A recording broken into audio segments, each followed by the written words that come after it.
democracy and ever-changing views and computer terminology. Commodore reviews. Are you keeping up with the Commodore? Yes, the Commodore is keeping up with you. Are you keeping up with the Commodore? Yes, the Commodore is keeping up with you. Are you keeping up? Yes, the Commodore is keeping up with you. Are you keeping up? Yes, the Commodore is keeping up with you. Hello and welcome to episode 171 of Zapped to the Past. I'm Adrian Mills. I'm joined as always by Mr. Graham Raddings. If you haven't listened before, this is a podcast where we discuss games that were released for the Commodore 64. We're using the magazine Zap 64 as a monthly guide for the games to focus on, but we are in no way affiliated with Zap 64 itself. This week, we start our look at February 1991, the first batch of games reviewed in issue 70 of Zap 64, along with what was also going on in the UK singles and albums chart that month. Graham, what do you think the freezing month of February has in store for us? Hooray! At last we've been paid. The gloom of January 1991 is behind us, and, well, the frosts of February are here. And that means frozen windscreens, de-icer, and more C64 games. So in the month that finally saw the end of apartheid in South Africa, we say goodbye to Captain Hardon, climb in our best robo-suit, swear revenge, and head off to kick the machine right in the eyeballs in the stunning C64 version of Turrican II, and then slip into our best mini supersuit and take to the skies of an 8-bit city as we fly around looking for grannies to rescue in the unusual Superkid. There's still lots of crazy things happening around the world in February 1991. An attack on 10 Downing Street in the UK, US postage stamps increasing in price, and the release of The Silence of the Lambs. Hannibal Lecter certainly impacted Chianti sales, that's for sure. So as we digest the last of the biscuits for cheese and concede that Hovis crackers are just digestive biscuits, we zoom into the arcades again, this time to explore the fancy pants polygon world of 3D gaming in a C64 conversion that is all sprites and a badge, and includes no polygons in S.T.U.N Runner. Before giving up and heading to another section of the arcade, unfortunately for us, the dreary and odd section, this time to run the streets dressed as a lobster in the outright quirky ESWAT. At least one of these games is a bona fide classic, maybe even one of the greatest technical coding feats ever seen on the C64. Crazy. Others, not as much, but one of them being good is better than none of them being good. I think we can all agree on that. Juicy potatoes. Well, I hope so. I always like a nice juicy potato. Winter potatoes are always a nicer potato, aren't they? Do better chips. Well, maybe it's just because we just, we like the hot food better because we're cold. It is, but I think, it's nothing more disappointing than the sign in the chip is where it says, we're using new potatoes. You're like, oh, you know what that means. Shit chips. Ships. Yeah, little chips. Chips. It's just disappointing when you get your bag of chips and you want some, you want some of the big old, the old school potatoes. None of these little new ones, some of the old ones. The OG potatoes. It was always a sad sign, that was. Not so much these days. I think they just have the same size potatoes all year round. But back then in the 90s, it was definitely a disappointing Devastating. moment. Our local chippy's closed. Just gone. No more chippy for us. How disappointing. I will never have that problem. Oh, yeah. There's quite a lot of chip shops near you. In fact, you've got more than your fair share. Yeah, living on the seaside, we just have more chippies. In fact, there's another chippy just opened right now, and I said that there's another one just opened. Even the app there is called Just Fucking Eat. It's like you've got no choice. It's just called Just Chippy. Please, sir, eat some of our chips, not theirs. Please, sir, we've got to get rid of all these potatoes, sir. Are they new? Yes. Away with you. No, none of these new potato business. It's old or nothing where I'm concerned. Exactly. Bloody new potatoes. New means small, and that's not good. OG potatoes or get out. Absolutely. Well, you've got everyone's share of chip shops. I don't have one now. We don't even have a takeaway around here, so there's just co-op. Wow, you've got just. Yeah. It's not just exactly. Eat anymore. It's just just nothing. Just go, can't help you, mate. Yeah. Just nothing. Nobody said just eat. Nobody said it. Deliver no. Yeah, so we don't have it. We don't have Deliveroo either. So we don't have it. There's no such thing. Doesn't exist. No, nothing. I think for you. Probably nobody can be bothered really to just ride a bike with a big box on it or wear a massive backpack, which looks awkward. I imagine there's not much call for it round your way. No. All 6 of us have decided we don't need it. Yeah. It's like, no, away with you. I thought you were opening the chippy. Nobody opened the chippy. Oh. I didn't know I had a chippy until now. No, well, you do now. Okay, so there you go. It's the new month, Graham, so let's look at the cover. Yes, let's. And it's the Turrican II cover. It's not by Holly Frey, is it? No, I don't know who Weston is. I don't know. No, didn't you have a bass? Didn't you have a bass? West-Tone bass, yeah. So West-Tone Thunder 2. Yes, it's still in good nick. Still works. Good. All brass headstock and everything on it. Very nice. Yeah, so this is the Turrican II, and I'm just going to say he's squeezing one out. Or he's trying to fight squeezing one out. It's what he's doing. Looks like he's having a poo. He does appear to be doing something untoward with his fist, at least, anyway. He's touching metal. I think it's the only thing I can say about that pose.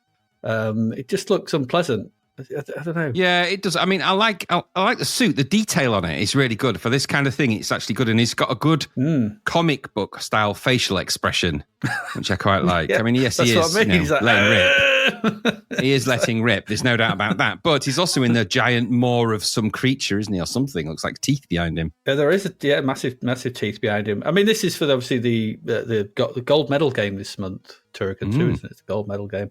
It's a pretty good cover. It's better than that other one we saw when Ollie Frey didn't do it. Yeah, and also, have you noticed the subtle gradient on the Zapped 64 logo? On the blue, they've added just a subtle shading on it, look. Gives it a little 3D depth. That's good. I mean, the box could go for me, but at least they're... underneath is dark and on the left is light, you mean? No, yeah, it's the drop shadow's got like a gradient on it, so it's got tonality and shades. It's got a little bit of... It gives it a 3D quality, so it's not just like a solid blue. It's got darker and light shades on it, so there's obviously a light source there. That's quite good. Yeah, that is quite good. It's good, that. There's a lot of text, though. A lot of text on the left there. Yeah, at least it's covered Amiga. It's got, I like that it covers 64 console and AMIG. The good old AMIG. The Commodore AMIG. The Commodore AMIG, yeah. I didn't try the cover tape, though. Did you try anything off the cover tape? I forgot completely about it. No, I had a look. Obviously, there's a demo of Turrican II. We'll talk about that. There's a demo of Chip's Challenge. We've talked about that. Herobotics we looked at ages ago. As we did Golf Master. So. All right, so okay.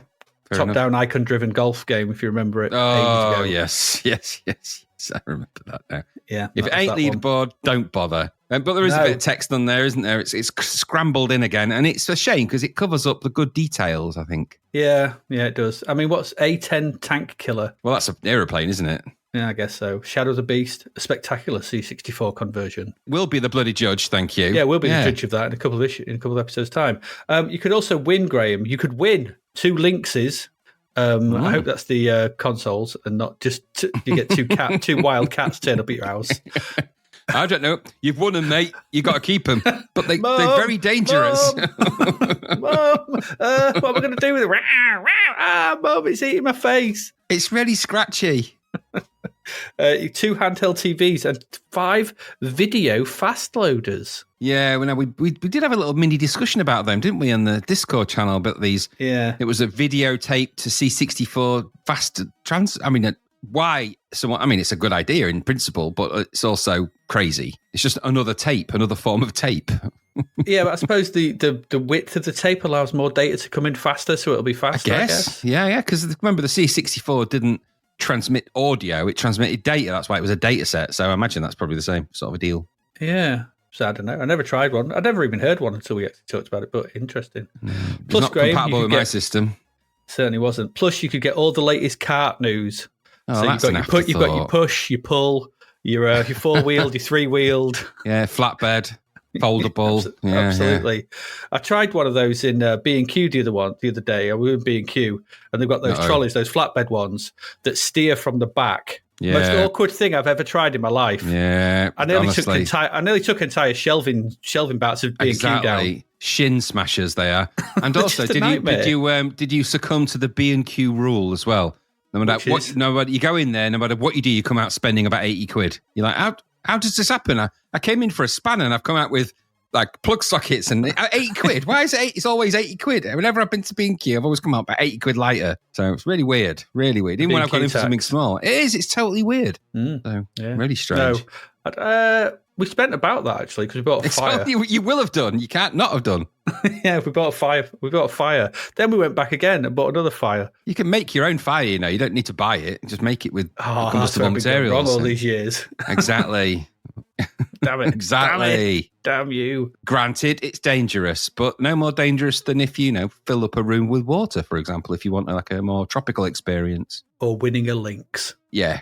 Imagine if that, I hope that is 2 Lynxes and not 2, handheld. I mean, the Lynx kind of had a bit of an early sort of wow, and then died off pretty quickly, didn't it, in face of Nintendo's competition, I think. Was that what killed it off? I don't know a lot about them. It's the Lynx was the Atari one, wasn't it? Yeah, it was the Atari handheld. Yeah, because it was up against the battery-eating Game Gear and the Game Boy. And you are the battery-eating Game Gear of London town. my brother had one. It just went through. It sort of looked at me and went, "Oh, these are drained." Oh, I got through our first level of Sonic, and it was like, "Oh, that's done." And we about batteries. Yeah, it was the colour screen, wasn't it? It was like that was a crazy move. Yeah, not the best. Not back in those days. Six AA batteries, I think it took, or 8, 6 or 8. My gosh, and you have to buy them in packs of 4 as well, don't you? Annoyingly. Yeah. So you always end up with 2. It would cost you. You'd buy the game, and I think it probably would have cost you to get through Sonic would have been about £100 in batteries. Yeah, and then you think I'll just buy the cheaper batteries because it's a fool's economy, though. Oh no, not those leaky Vata bloody rubbish. I had some Vata batteries, and the worst mistake I ever made. Yeah, Durabell. I don't mind them, but Everready is where it's at, isn't it? Yeah, no, not Duracell, Durabell. They're the fake ones. Made by the same company that makes Baby Bell cheese. No wonder they're not very good. They don't fit anything. The cheese They're all shaped. squishy. You squeeze them and just cheese comes out the end. How is this conducting electricity? You have to pull the label off and you have to unwrap it out of its wax wrapping. This seems completely at odds with being a battery, but okay, if that's what we've got to do. All right. Yeah, I suppose it's eco-friendly packaging. I suppose so. Anyway, enough of this. Okay. We have some games to review. We do. 4 games. 4 games as we start February. 4 games this week. So should we get into those? That's the plan. That is the plan. Let's get into them. And let's get into our first game of the month. And it's over to you, Graham. It is the cover game. It is the gold medal. It is Turrican II. It is. Turrican II is a big old game, isn't it? The final fight. As it's otherwise got its little extra bit on there, isn't it? $9.99 apparently this was on disc. I think it was on tape as well. I don't know for sure, but it seems to be, I think. Yeah. And also we had the access to a cartridge version, which was actually a cartridge port of the tape version. So fiddle-dee-dee, it's all complicated around here. So I actually played the disc version and the tape version because I'm a beach person and a night person. But there you go. This was a gold medal. Wow. It's the first gold medal of 1991 as well. This was published by Rainbow Arts. Of course it was Rainbow Arts. It was even developed by Rainbow Arts as well. That means the design is by Andreas Escher, Holger Schmidt, Julian Egerbrecht, and Manfred Trenz, of course. There's a manager credit, which seems odd, but I'll say it anyway. The manager, I assume if those was Mark A. Ulrich. The producer is Julian Egerbrecht. The coder, of course, Manfred Trenz. The graphics, Andreas Escher, Manfred Trenz. And the musician was Marcus Seibold and Stefan Hartwig. No Chris Hulsbeck for the C64 version. No. And the box art was Kelal Kandemiriglu. I never say his name right or their name right, but I've tried. I do try. It's a valiant effort. Turrican II then is... There's a few different blurbs for this. Now, there is, when you load the game, you actually get a comic book style or a comic style series of panels and a text message scrolling on the bottom of the screen. Now, I've got to tell you, that's a long text message to sit and read. It goes on for quite a while, 15 minutes or so. Was that the best way to present that information? I don't know that it was. And also, I have to tell you that the comic wasn't great. It was all right. I wouldn't say it was the best one I'd seen. Anyway, so I've got the intro text from that because luckily some bright spark has decided to copy that. So I'll go through that in a minute. But the premise of this really, in Turrican II, Bren Maguire is on his way to the border of our galaxy together with his crew on the spaceship Avalon 1 into unknown areas from which nobody ever returned. How do they know? That's my question.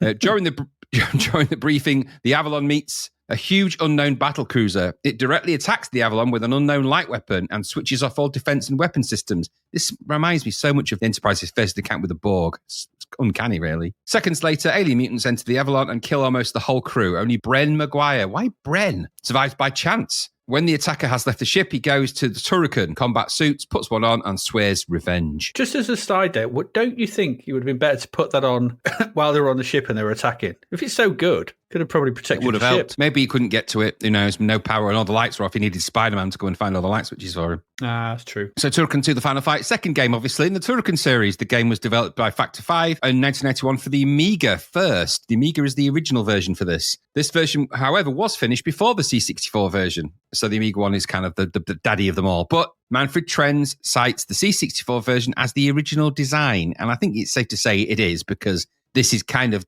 about 3 of his other games kind of bolted together. Yeah. Turrican 2 was also released, get this, for the CD-TV. Ooh. The Atari ST, the Amstrad CPC, and ZX Spectrum, and later for DOS, and also for the Mega Drive, Genesis, and Game Boy, rebranded as Universal Soldier. So if you played Universal Soldier on any of those, you were playing Turrican 2. Weird. I'm pretty sure I've also seen Turrican 2 for the SNES as well. Mm. The game is divided into 5 distinct worlds, split across 11 levels. 3 of them are shoot-'em-up levels, where Turrican glides inside an orbital glider through those, plus a final showdown with a boss known as the Machine. The Amiga version of Turrican 2, along with Turrican, Super Turrican, and Mega Turrican, were released on the PlayStation 4 and Nintendo Switch in 2020 to commemorate the 30th anniversary of the original game under the name Turrican Flashback.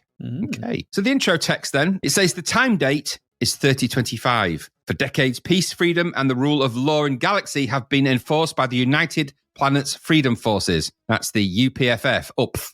The United Planets ship, the Avalon 1, is drifting through the outer reaches of the known universe. Colonel Ardon C. Stryker. Colonel Ardon, come on. Ardon Stryker. All right. And his crew are preparing for the final passage to the barrier of the galaxy. Colonel Ardon's preparing for the final passage. All right. All right. Suddenly, a huge battle cruiser materializes in close proximity of the Avalon 1. The crew hurry to take up their battle stations amid the sounding of the alert sirens. The automated defense systems of the ship activate. The anti-radiation shields surround the ship. And finally, the weapon systems are armed. Somehow, with some unknown technology, the enemy battle cruiser, with a flash of blinding light, neutralizes every defense system on the Avalon 1. The sound of an explosion fills the air as an airlock of the ship disintegrates and mutants begin to pour through. That's what that other guy said in the shorter blurb. The crew fight to save their ship. See, they did put up a fight with their phasers and feet and fists, and dozens of the invaders fall to death. But they, I'm adding some little bits in because I have to. But they press forward their attack, and the crew of the Avalon 1 start to fall down while desperately engaging them in hand-to-hand fighting. One of the Avalon 1 soldiers, Brent McGuire, with tears in his eyes, Adrian, fires the last of his phaser bolts, downing a mutant and diving to the ground as a chunk of structure falls from above. Oh, this is all told via the medium of comic book C64 style. After an intense fight that wipes out all the tripulants of the ship, the tripulants, okay, there is a silence as the evil emperor known as the Machine, half man, half robot, enters the airlock and commands his mutants back to the battle cruiser. The Machine surveys the carnage, steps forward and comes to halt with one foot on the prone body of Bren McGuire. Excellent, he says to himself. The crew of the Avalon 1 are no more. Then, without any further hesitation, he turns and leaves the ship. It seems like a very long-winded way of saying he leaves. He's still alive. And this is just the start of Star Wars. Yeah. Bren McGuire lays still until he is certain that he is alone on the ravaged ship. Realizing that he's the only one left to combat the evil of the invaders and restore peace and freedom to the galaxy, he gets up and hurries to the equipment room. There, Bren sights the new Turrican fighting suits, which are built of the most advanced technology known to mankind. Should have used them earlier, like you said. That's what I said. Climbing into the suit, one last cry is heard from him. Revenge! And I think the word you're looking for is suit on. But okay. Power on. So that's all the blurb, and you can choose not to. Well, and when it loads in from the full version, it loads that first on disc. You get that regardless. On the cartridge version, you could select to load just directly into the game. So okay, so if you're going to play this, I would probably opt for that version. This is a multi-load game, of course. This actually came on 2 discs for the C64, 2 full discs.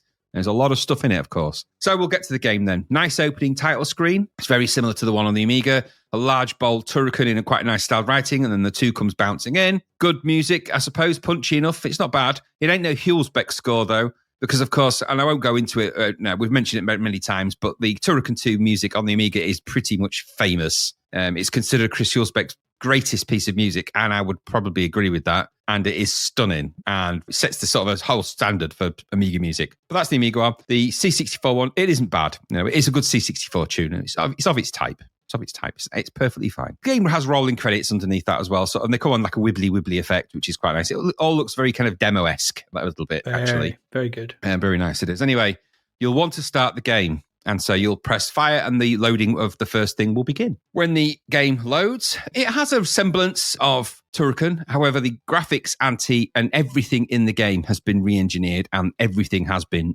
upped. substantially. There's a simple UI at the bottom. I'd say it's probably 3 or 4 rows high.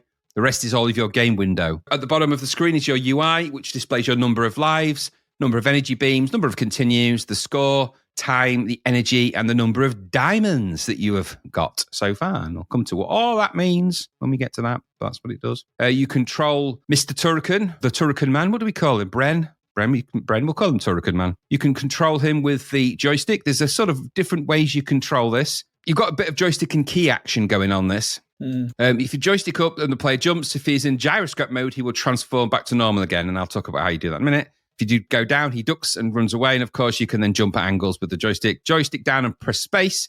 That transforms you into your gyroscope. While in that state, your player is invincible and can destroy enemies on touch. It's like a spinning ball type thing. It spins automatically and can only be directed to move left or right with the joystick. It can't be sort of stopped. This shape also allows you to go through narrow corridors. Turrican may transform into a gyroscope as often as you want. Only in the gyroscope mode, he can place mines as well. The mines in place on the ground explode shortly after you've laid them. Various enemies around can be dealt with in this manner. Joystick left and right moves the player, like I said, and then you can jump around. Keeping the fire button depressed, so you can press the button and he'll shoot just one shots, and we'll talk about the weapon upgrades. But if you hold the button down, and you can then get the kind of the arc sort of fire that you can fire in like a sort of circle around the play. It's similar to how you could do it in Turrican, actually. So you can shoot in kind of a full circle around it. Sort of, I don't know how to describe. Why am I describing it so badly? I don't know. It's how would you describe it? But it's like a laser shot, long laser beam. Yeah, you can shoot 360 essentially. So yeah. So the graphics ante has really been upped for this. The main Turrican sprite itself is very well drawn, nice and well defined. It looks the part. It looks very similar to. It's better. It's certainly better than the first Turrican in terms of its graphics, and all the background details are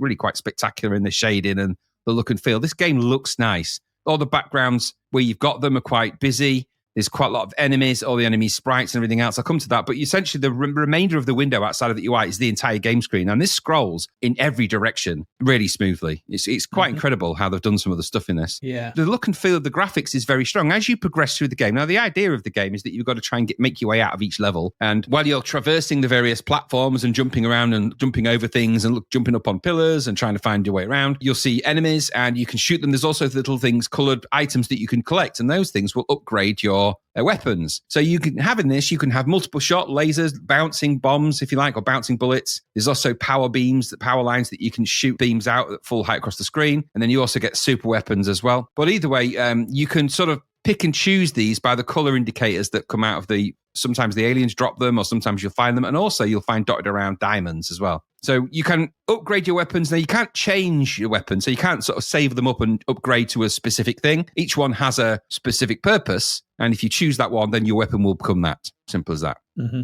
You can sort of choose which weapons are going to work better, because these levels, by the way, are massive. Really big. I think they're the biggest levels I think we've seen on a game of this type. I was quite impressed at how big and varied they really were. Yeah. So you spend a lot of time looking around in this, and now you're going to get attacked quite a bit. Obviously, it is quite a hard game. But that said, you can upgrade to the different weapons. Each one has its own strengths and has its own sort of powers for the different areas of the same level that you're on. You'll also get the diamonds. Now, if you collect enough of the diamonds, I think if you collect 100 diamonds, you get a continue. You do. And if you collect, and you get up to 500 as well, so you can get 5 continues essentially, which is pretty handy in a game like this. And believe me, you will need them. You will. So it's important that you collect those. Other than that, the idea of the game is to kind of just navigate your way around and try and find your way out to the next level. Now, I'll come to a little bit of why this later, about why there's a couple of issues with it being so expansive. But there's loads of different enemy types, including not just single sprite enemies, but multi-sprite enemies.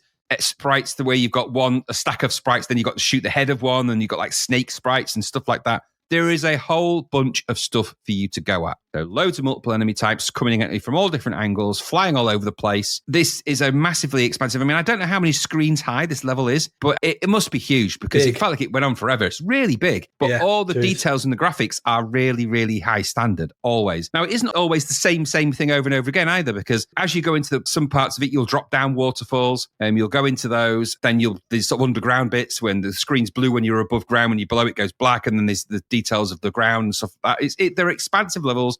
You're diving in and out of caves. There's a load of things to go at, loads. And there's also loads of bonus bits and bonus areas as well. If you find them, you can find a bit almost like Gianna Sisters, really, which is, I think, where probably this part of this game engine came from. But you can find sort of extra hidden rooms and hidden bonuses. You can get 1-ups, extra lives and things like that. And trust me, you need to find those. And there's some areas in that first level where I think on the first level there's 5 1-ups or 6. So you can just spread around. Now, you are against the clock in this game, so it's not like you can't just spend all your time looking around. You have got to find your way out because you're on a timer. Forget how much time you have. It feels like a lot more than it is, but you are on a timer. And if you run out of time, then it's game over, or it's just, you run out of time, so you have to start again. And also, you do have a certain energy. And if you do run into so many things, they are going to drain your energy quite quickly, and you're going to go poof, and then you lose one of your lives. And then you start off with 3 of those. So I'll come to the sort of second phase of this when we talk about the shoot 'em up part in a while. But I found navigating around the screen is actually, it's a combination of, it's easy to do, but sometimes really frustrating as well. And there's a couple of reasons for that. And I'm going to cover all of the good points and bad points in it sort of towards the end of this. I just want to sort of discuss how it looks and everything else. So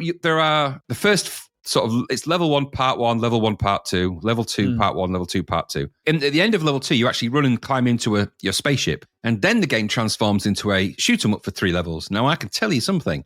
These are, I would think, the best shoot 'em up graphics I have ever seen on the C64. They are mind-blowing. They're certainly up there. I mean, it blew my mind, and I'll come to all the mind-blowing stuff and why later. But just the graphics, it goes to a side-scrolling shoot 'em up. In fact, multi-directional side-scrolling shoot 'em up. If that makes sense. Mm-hmm. But the graphics are really good. You've got the spaceship is really nicely designed. It's a lot like an R-type game or Daenerys. It's clearly leaning into that engine. Yeah, it's taken the catechist bit. Yeah, but it's basically they've taken what they learned from that, and they're just really focused on ironing out any issues that you had with it. It's only for 3 levels anyway. But it is jaw-dropping. If it could have been an entire game of just that for me, and it's really good fun.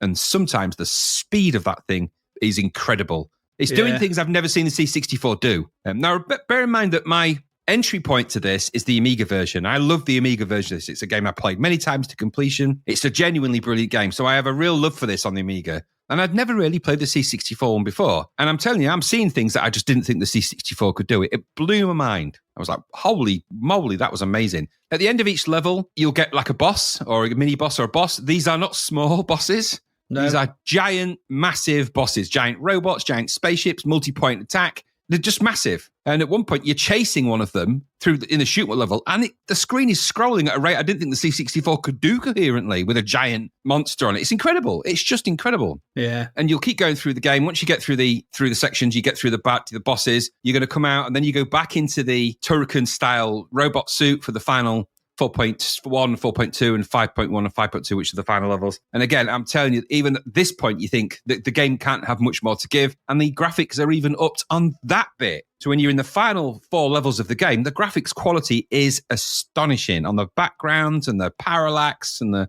colors. In fact, maybe it could be said it's a little bit too busy sometimes, but it is. It moves around in the most flawless scrolling methodology I've ever seen. It's just mind-blowing. You get to the big machine, whatever it's called at the end, which is, of course, a giant, well-shaded, brilliantly created boss, which is massive and takes up the whole screen of the game. Yep. In faultless, well-engineered medium res. Doesn't look blocky. It looks like something you'd expect on a mini console, one of the 8-bit consoles, easily. It's easily this game a match for the NES, if not slightly better. It's quite incredible. And then you'll get an end sequence, which is, again, a really nice image. It's all of the game is here. Now, the Amiga has, I think, more levels than this, because there's some levels that this version doesn't have, which the Amiga one's got more of, I think. I could be wrong on that. But the end sequence is there, and that's the same as the Amiga, where, there's a big explosion, you see Turrican flying off. That's all straight from the Amiga version, exactly the same. So they've got the entire Amiga game, and they've made a C64 version of that with no compromise. None. They've gone, do you know what? If we're making this game for the C64, we're going to make it. And they have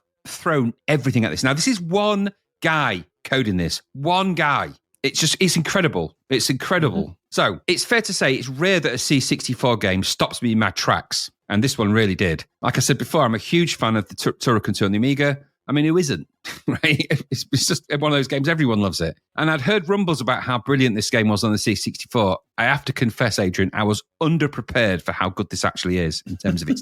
This is not just a technical showcase. This is artistry on play here. This is a combination of all the right factors. From the opening sound salvo, which, again, it doesn't have the audio punch of the amazing Amiga score, but it's still good, to the sparkly title screen logo. This game leans into the Gianna Sisters, Catechist R-Type Daenerys kind of Turrican mold from the outset. There's confident code and production here of a impeccably high standard, probably the highest standards you're going to see on the C64. And one thing that's become abundantly clear over the life of this podcast is that Manfred Trenz can squeeze incredible juice from the C64. I mean, the guy is arguably one of the greatest C64 game programmers of all time. Turrican II is a showcase of possibilities on the C64, and this becomes abundantly clear as soon as the game starts and as it progresses. The graphics throughout are excellent. Turrican is large, well-designed and animated, 2 sprite tall, I think I would say, in that robot suit. It's very Metroid, and it's not a game I've played, I'll be honest. I didn't really play much of that, but from what you've said and from what I looked, it looks a lot like Metroid on the NES. Very much. From what I saw, and I've got a video clip that I'll put in the show notes. There's probably other Metroid games as well, and the arcade game Psycho Nick's Oscar is cited by Manfred Trenz as a direct reference, as a direct inspiration. I'll pop a couple of links in the show notes for the videos of those, and we've often seen with Manfred Trenz that inspiration is often uncomfortably close to copyright infringement.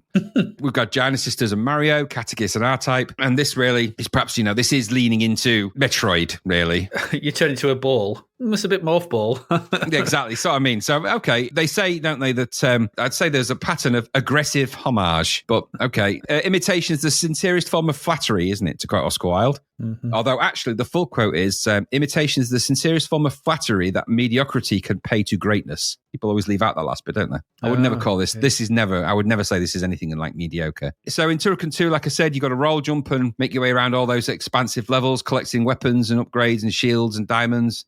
You control, like I said, all of this with the joystick. We've gone through all that. It's quite important in this game that you get those continues and that you get as many extra lives as possible. This is a tough game. Mm-hmm. You are under constant attack. Although if you clear parts of a level and then go back to that part is clear still. So they don't respawn in those areas, which is a nice touch. Yeah, it is. Very nice. It's a nice touch. I suspect Metroid does that.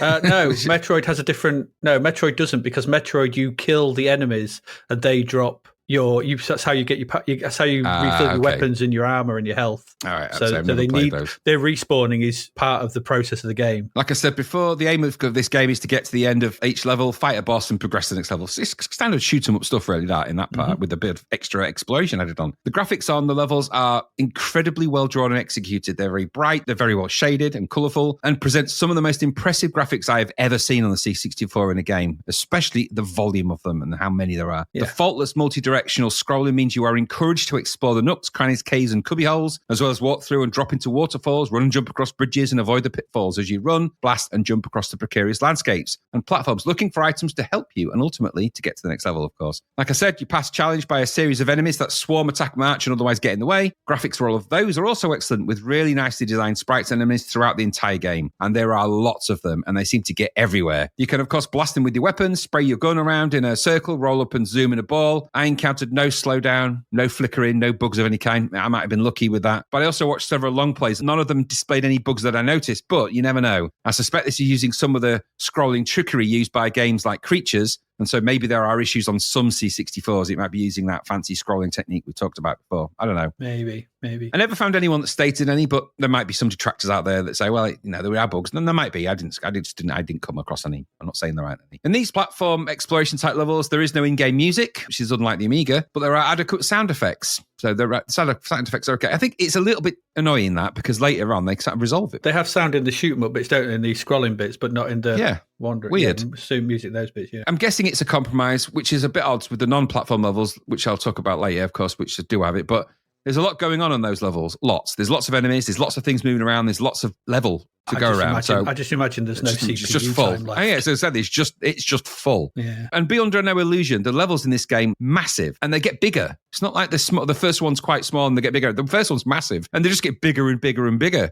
Mm-hmm. There's loads going on in them too. So you've got loads to go at here. Clever touches like the bridge bowing under your weights as you go across, which is a really nice little touch. There's little details like that. Mm-hmm. Water splashes over Turrican as you pass under waterfalls. It's just, there's little thoughts about everything. And you really can get in and around the caves and climb around the scenery, and the levels seem to go on and on and on, up or left or right. They're just huge. It's not repeating either. All of the same consistent graphical quality. It just blew my mind. You will also, of course, encounter mini-bosses, like I said, end-of-level bosses, and the greater percentage of these are massive, full-screen animated, and require multiple shots or targeted multiple shots. The graphics for all of those, incredible. All well-shaded, really well drawn, perfectly fit into the game's theme as well. They're a joy to see when they start moving around at great speed, and they are flicker in sight. You'll find yourself looking at the C64 thinking, how the fuck did they do that?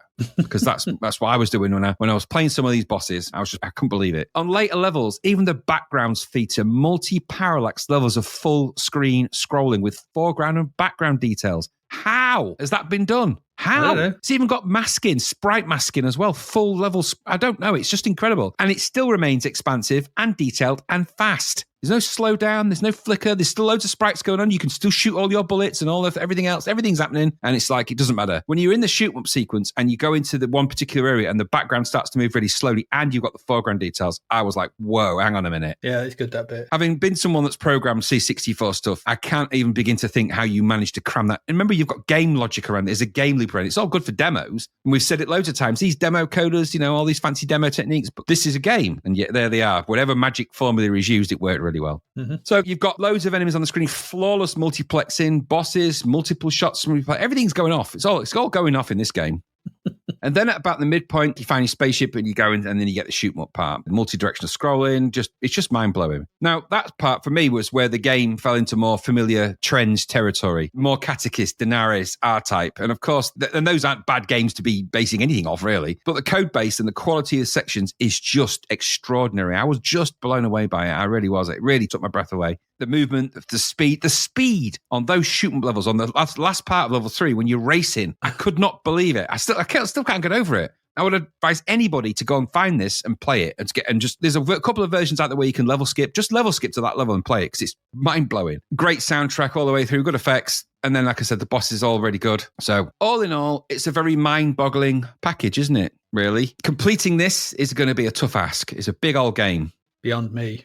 And you'd need to be. Now, I completed the Amiga version, and so it can be done. It is a tough ask, and there's things you have to do. So, in order to really succeed at this game, you need to get the diamonds and you need to find the one-ups. That's kind of critical to the success. And know which weapon works best on which particular part, because some of them do lend themselves. The bouncing ball weapon is particularly good when you're in the caves part, for example, things like that. Mm-hmm. And you don't have to just run in and blast. You can utilize your sphere weapon, when you roll up in a ball, you can utilize that really to your advantage in most of the levels as well. You get through all of that. There's a really good end sequence as well. I mean, goodness me. Everything that you want in a game is going on in this game. Now, there are some small issues, I think, around it. And so, that's all the good stuff. I've been very effusive about it, but it's just amazing. It's blown my mind how amazing it was. A few things that I think were a little bit, that are niggles more than bugs or anything like that. The levels are big, but they lack a bit of inter-level direction in them. So you can sometimes just feel like you're just getting a bit lost. Mm-hmm. So it just needs a sign going this way. And there is a point where an arrow points down at a waterfall and you think, I've got to go down there. But it just needed a little bit more of that. So a little bit more crafting of the route to the exit. And make it challenging and you can scoop around and go with it. But there needs to be a kind of a sign or something saying this way a little bit every now and again. Otherwise, you can just feel like you don't quite know where you are. And also, there's a lot of jumping into the void in this game.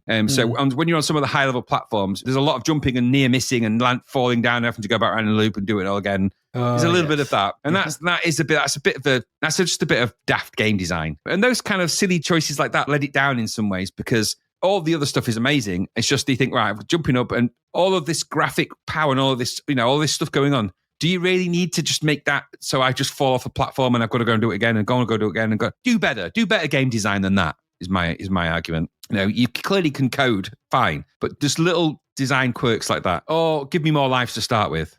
Or something like that. I mean, I get that the enemies disappear. That's all, but that is cool. And you do restart where you die more often than not. If you die, you just start again from where you were.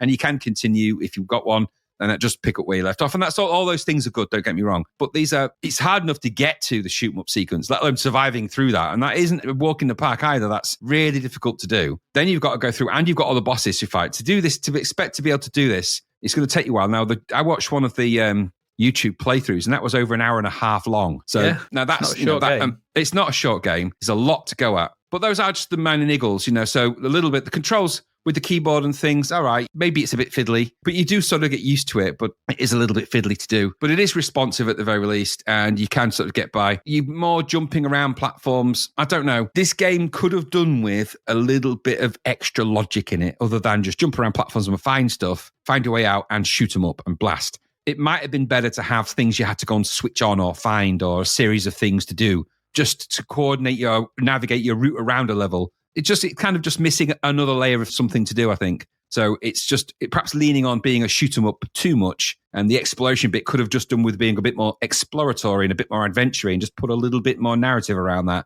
just to make it feel less like you're just looking around for things and then going to another bit where you're kind of looking around really nice landscapes. But those are niggles, minor ones. I have to tell you, this is probably I think it's the greatest coded game I've ever seen on the C64 by a country mile. This is up there with easily one of the greatest C64 coded games. As for game designs, it's very, very, very, very good, but it just needed those little tweaks to make it perfect. But it is very good, and it's deserving, I think, probably of more than 96%. Really, I think that's a bit of a stinker. But and then again, if they played the tape version, I don't know. It does load every level in. The level times on the disc were a bit slower, so maybe that they felt that killed the approachability. But it is loading in a lot of stuff. Anyway, I'll shut up about it. It's a great game. Go and play it. What did you think?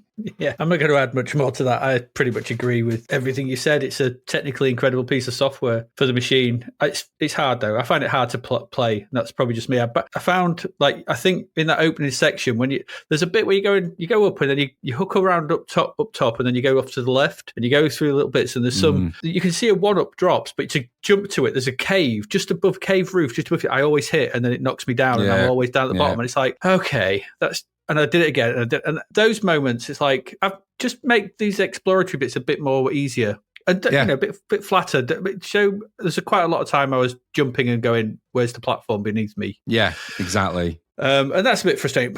It's a small niggle. In the grand scheme of this in 1991, I mean, there's not much like this, and there's certainly nothing as big or expansive as this on the machine. So, the technical chops here, as you've rightly pointed out, ridiculous. From the opening cinematic intro to the title screen. I mean, that intro goes on for a little while, but we've never seen anything like it, really. I mean, title screen, that demo, like water reflection effect, the music and everything. So in game, you've got huge non-linear levels. They're ridiculous in the machine, and the variety of power-ups and different weapons and stuff.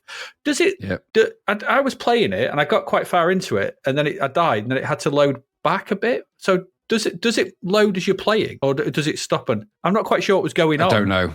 Maybe I genuinely don't know. It is doing clever stuff. Yeah, is it to make because those levels are huge, and they're huge without any breaks. Yeah. And I'm like, there's a lot of graphical detail here. So it's I don't know whether it's loading stuff in and unpacking stuff, or especially off the disc versions. I don't know. I don't know how it works. I mean, you play something like this, and you wonder how this gets made and released, and so much other crap is seen as acceptable for sale. They just don't get it. But there's so many good touches. Like you said, the morph ball mode, it's straight out of Metroid, but it's a good version of it, and it's more freer than the one in Metroid as well, having bombs, like load bombs and stuff. The machine gun mode is cool. We saw it in the first one. Yeah, the sheer volume of stuff in the level. It's another boom in showing just what the machine could do in the right hands. I mean, you also, when you not just the splash of the water, but when you actually go into a pool, you change your color changes, like it gives you a different sheen to your armor. That's nice. Certainly deserving of its gold medal, that's for sure. 96% for graphics. I mean, I'd have put this up there. The volume of graphics in this, and the level and the speed and everything that's going on. That parallax in the shoot 'em up sections, it should just get 99. Give it 99. It deserves a 99 for the graphic, because I don't know what else you do. Actually, you're exactly right. What else could you add to that? What's the 4% that's missing, or 3%? Yeah, it's the quality, and it's the volume and the high quality across the board that, for me, it pushes this to a... I mean, what else? What else are you going to do on a C64 other than what's done here? I don't know. It's just ridiculous. I don't know. It is way too hard, though, for my old hands. It's like trying to sort of do it. It's like, oh, God. But I did enjoy my time with it. It's a great blast. But I think I get why there's no music in those levels, because there's probably no raster time left to fit them in, I guess. Yeah, no memory left, I think. It's all graphics, isn't it? Probably not. No, they've crammed everything in. But what a game. What a fun game. And just, rock hard, though, but really, really technically incredible. Really, really good, yeah. Yeah, that's Turrican II. And a tenner. Yeah. None of this $10.99 nonsense. Yeah, I know. Put this side by side with RoboCop 2. Oh, I mean, goodness me. I mean, that shows you how, if you're going to do like a NES version of a game on the C64, this just really schooled them. Yeah, it really did. I mean, this is the sort of, it's the culmination, isn't it? It's Guyana Sisters, Catechis, Daenerys, R-Type, Turrican, and he's put those three games together for Turrican 2. Yep, absolutely has. There you go. Turrican 2, excellent stuff. Let's move on. We've still got one game this part. Let's move on to that.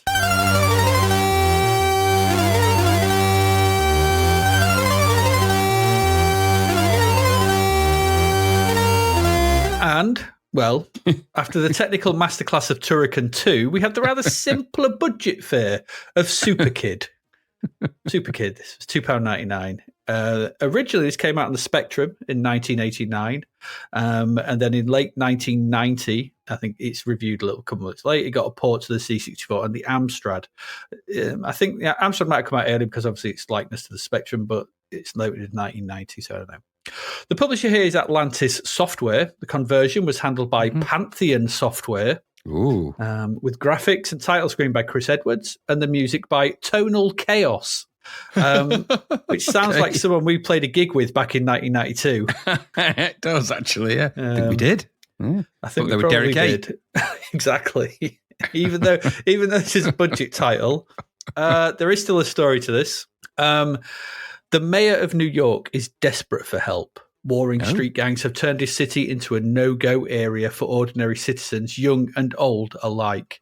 Someone is needed to protect these citizens from the violence of the gangs. Someone who has the power to defeat the gangs and make the city safe again. His call is answered by... This made me laugh this bit, because this ain't going to go where you think it's going to go. His call is answered by Professor Ian Stein. That's Einstein to you.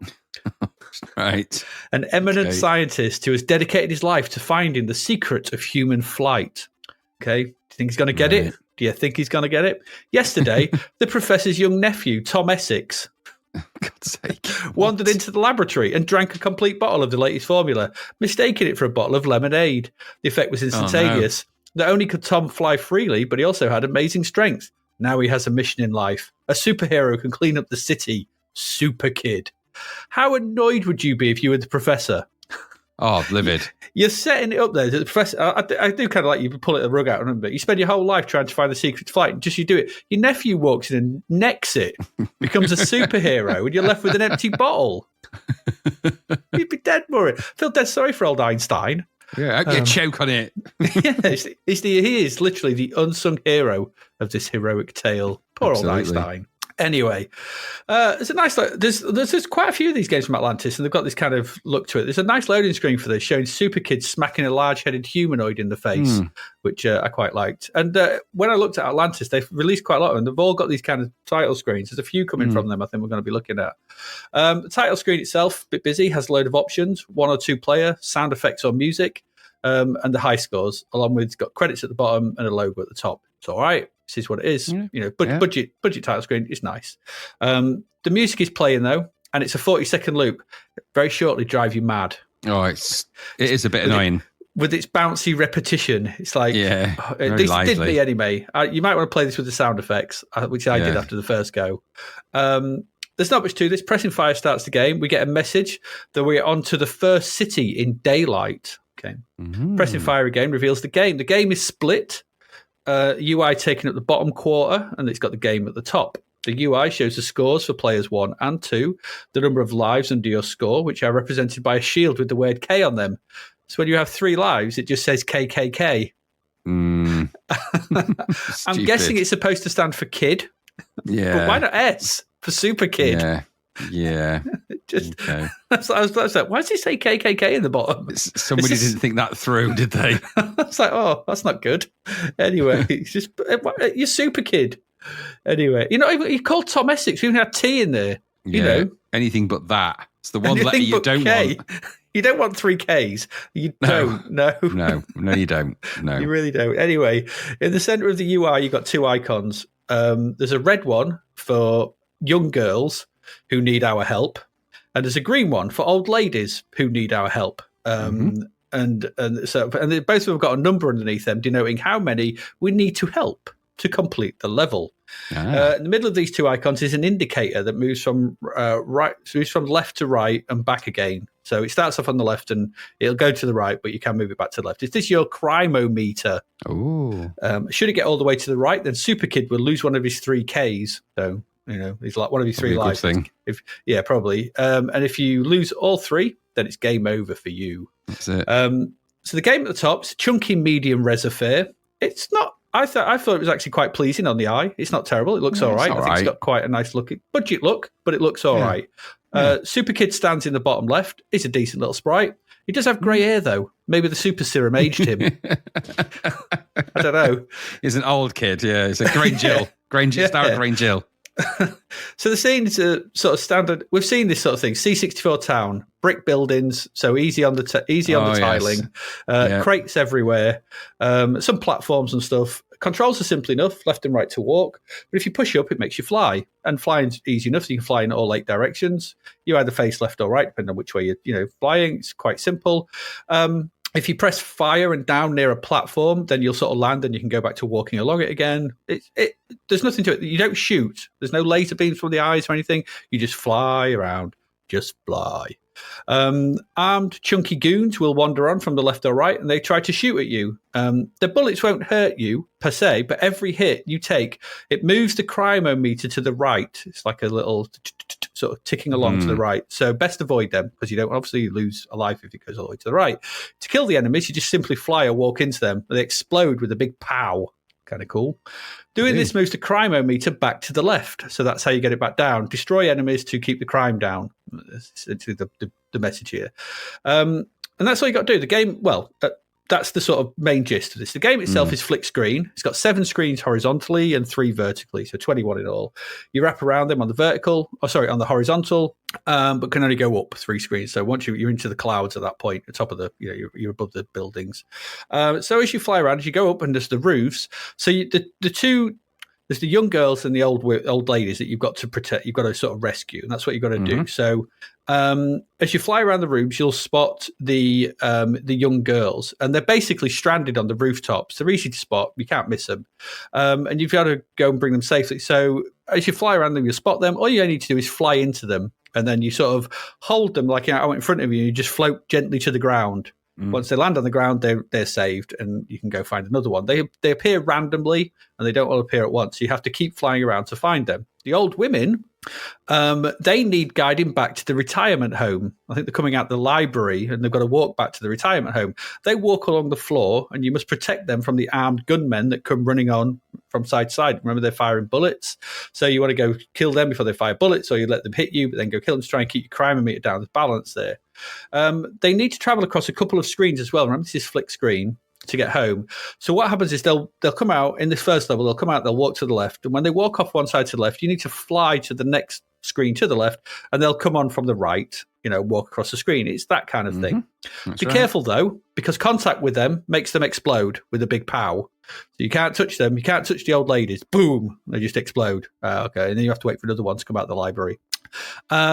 So what you've got to do is, the thing is though, when they walk off the screen, they won't there's no they continue walking. They're waiting for you to flick to the next screen. If you walk onto the next screen, then they immediately off screen kind of walk into you and explode. And you'll be like, where's the old woman gone? Well, she's exploded off screen. And you wonder what the hell's going on. So you need to fly onto the next screen above the height of where they're walking on.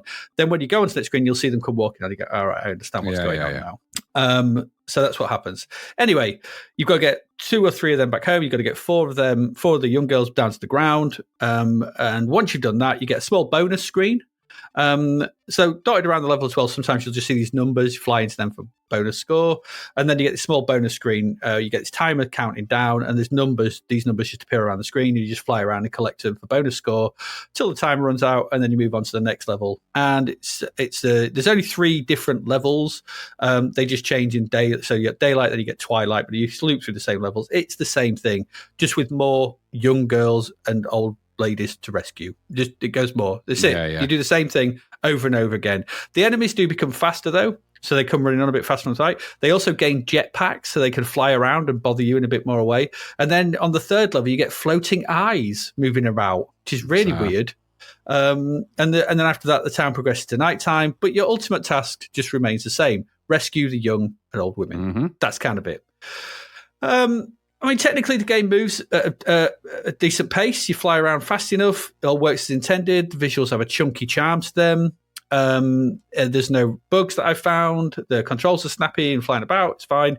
It's just that the gameplay gets very old very fast. That's the problem with this. Your only attack, like I said, is to fly into the enemies as you wander around the screens looking for a woman to rescue, and that's about it. Despite this being a budget game, this feels like a proof of concept stretched into a full game. That's what I thought. There's just not enough here to keep you entertained once you progress to the 2nd or 3rd level. Some different objectives and power-ups and more interesting enemies are what this game needs to keep interested in it, because what's here is the premises. You play for 5-10 minutes before moving on, because there's nothing more to it. You'll do it once. You're like, oh, you're expecting different things to rescue, different things to do, some power-ups, some new powers, some enemies, but you don't. You fly into the giant eyes, you fly into the jetpacks. It's the same. you just knock them down, keep your crime meter down, repeat. Yeah. And it's also fairly easy because the lack of challenge will also fail to engage you. So it's not like it's tricky or difficult or there's much of a challenge. I was blasting through this for quite a while on the first go. I was like, am I playing this right? What's going on? Yeah. But yeah, I was, and it's just not very, there's just not much challenge. It just feels like, yeah, that's done. Get it out. So despite the vaguely interesting premise, there's some, the chunky visuals and nice controls. It soon becomes apparent that this is a thin slice of game. I think is the best way I can do it. The Zap reviewers bang on with this. They said the same thing. It got 39%, I think, 31%. Maybe a little bit harsh for a budget title, maybe, but does feel like a third of a game. There's that, so shame. There's a base here for more. The actual, like I said, there's more that could have been done with this. It just never morphed into anything beyond that initial concept, and a bit of a shame because I think a bit more time, a few more ideas thrown at this, you'd have had a decent little, superhero type kind of game, I think. But there's just not enough of it, which is there you go. What did you think? Oh, exactly the same. I thought this was the great building blocks of something that could have been quite good. So it just felt like they got the game to a certain point and then they just didn't do anything else with it. And it's a shame. I quite like the way it looked. It had a kind of a nice it had a budget game look and feel, but it was playable and it was, I could see that. I thought there'd be more fun in it. I went into the game playing it thinking, well, this is probably going to be quite fun. I quite like games with those little kind of sprites. At that size sometimes. They remind me of old BBC Model B games like Citadel. They had sprites little sprites like that. And nowadays, of course, your jetpack joyrides and your games like that, well, they've made an entire legion of games like that. So it looks quite nice in its own logic and it's simple. That's the problem, though, is that it's just they never took it beyond simple. Yeah. So you just fly around doing the one thing over and over again, which makes a game that could have had a lot more promise a bit one note. Just having things to do on some of those more than what you do. But you know what? It's £3.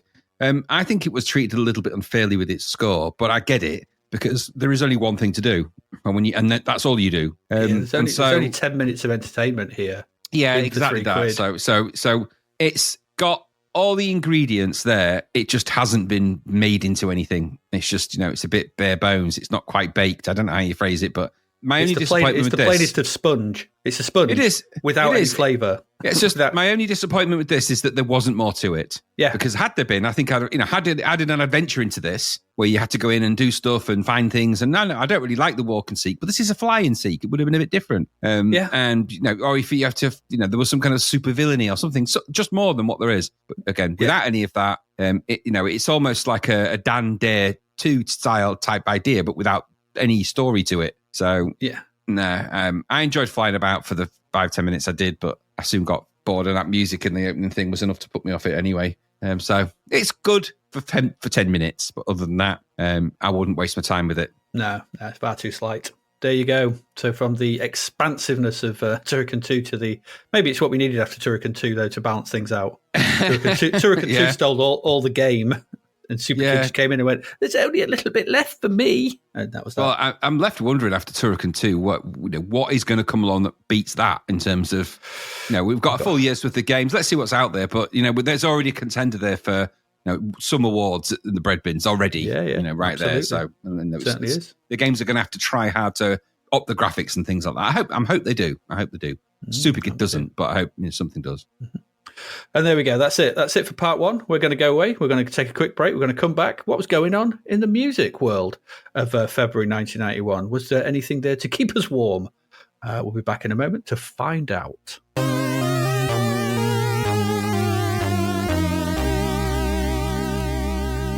And we are back. And before we get into the music, I just want to say a couple of thank yous.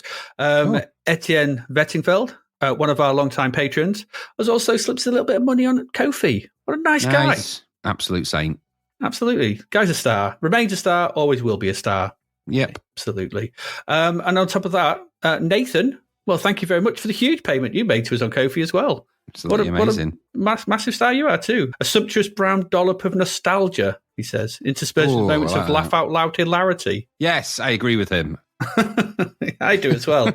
He wants us to, he says, what a show. I hope one day you'll cover Rocket Ball on my C64 faves. Keep up the great work. I remember Rocket Ball. It's kind of like the rollerball one from about 1984. It's a good game. And we should, but we missed it. It was one of the ones where I look back when we did episode 0 and I thought, I can't believe we missed Rocket Ball. They play a lot of that. We're going to pick up some of the slack of those out at some point. Yeah, we may go back. But thank you very much again for that huge donation. Love it. We'll keep the dollops coming. We will. Absolutely. You can be sure of that.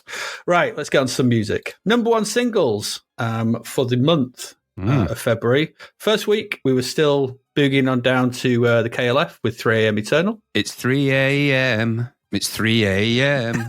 What time is it? 3 a.m. Whoa, it's a good track, that is. Yeah, it is. But we talked about it last time. We talked about the track that got to number 1 for the rest of the month, which was Do the Batman. That one. Yeah, whatever. Yeah, 3 weeks Simpsons. Is a long time, isn't it? Crazy. It's 3. Yeah, we were Simpsons mad at this point. Yeah. The world had gone Simpsons crazy. It had. Number 1 albums for the first week in at number 1, and I'm amazed it's got to number 1, was Doubt by Jesus Jones. Yeah, it surprised me that got to number 1, but okay. Yeah. I mean, I don't mind them, but I just was shocked that a sort of indie kind of rocky type thing would get to number 1. It just doesn't seem to have had the audience. I don't know. Depends how crap everything else was. Maybe there's naff all else out that week. Exactly. Yeah, people just got paid, aren't they? So it's like, nothing to buy.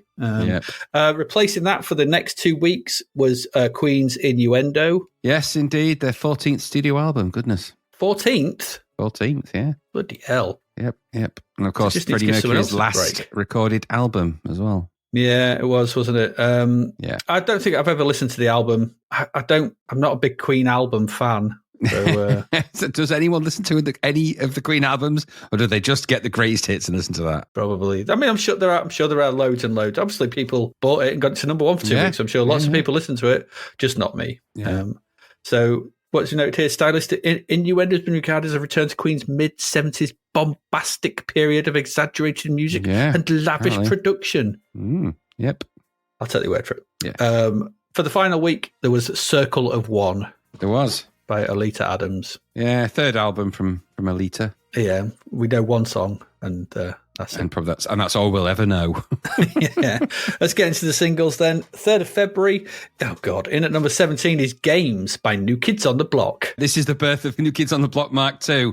You enjoy our new direction. We don't, you cultural appropriators, you. Get out. It's rubbish, isn't it? Dreadful rap nonsense. Oh, let me just remind the New Kids on the Block that they were white. And you can't just steal people's cultural sort of references and things, and you can't just steal their music and try and do it like that. It just sucks. Get lost. It's horrible. Yeah, it's pretty rubbish. It annoys me because you've got, at that point in time, you've got all of those breakthrough acts coming through, all of the proper rap artists, all of the black music that have been subjugated and held back and not been released and all that, finally getting out there. And the New Kids on the Block come along and try and do some crap imitation. I'm like, get lost. Yep. Ugh. Yep. Wham me up. Not good. In at number 21 is G.L.A.D. Listen to these words I say, by Kim Appleby. Good loving and devotion. It's all right. Pop song, innit? Kylie reject, definitely. Standard Stock Aitken and Walkman template, though. Weird that she says, check out these words, and then says G.L.A.D. Technically, that's like, it should be rubbish at chain letters. Yeah. I mean, what did you do from G.L.A.D? Change a G to a V for Vlad? What are you going to do? You've cornered yourself. That's how you play chain letters. Oh, you could change the D to an M actually for glam. Yes, you could. Yes, yeah. Yeah, and then you could change the G to an S to slam. Don't get me on a chain letters tip because I'll just go forever. or the G to a B for precious blood. Blood? Fresh blood is coming on. Exactly, that's how they'd say it in the old East End. Bit of blood.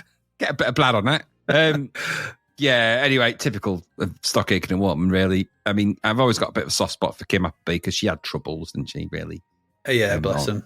But other than that, it just sounds like everything else that they produced around that time. Really. Yeah, sore ass. You say sore ass? Yeah. But Stock Aitken and Walkman ass. Someone's probably got a sore ass.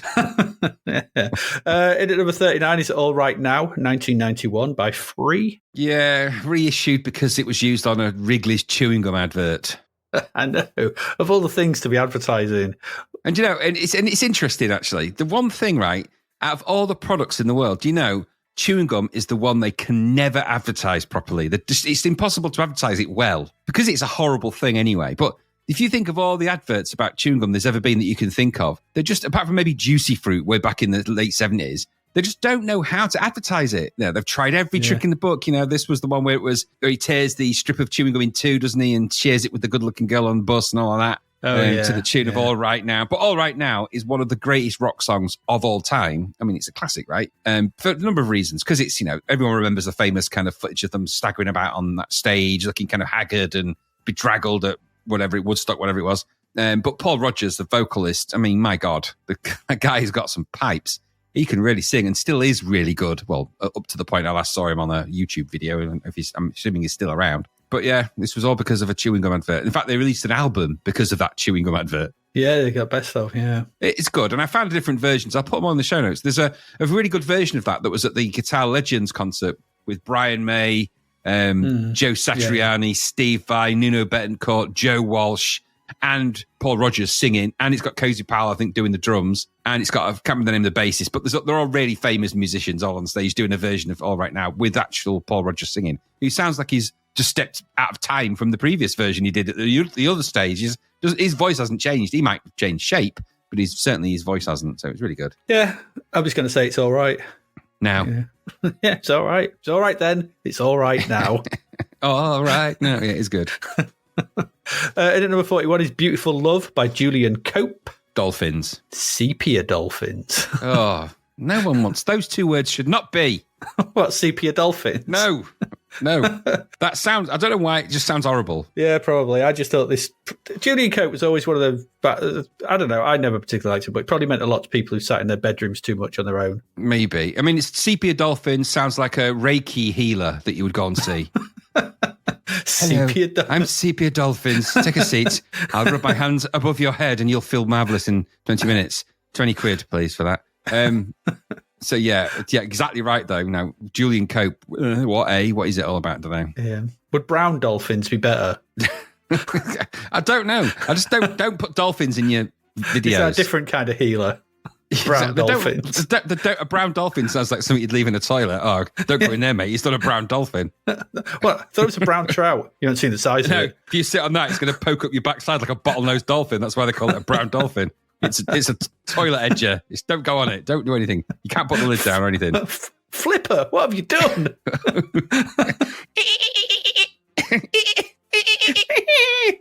Well, look, there's no toilet roll. You just have to ask. And get out of my toilet. Yeah, bloody dolphin. Number 46 is Thinking About Your Body by Too Mad. Oh, this.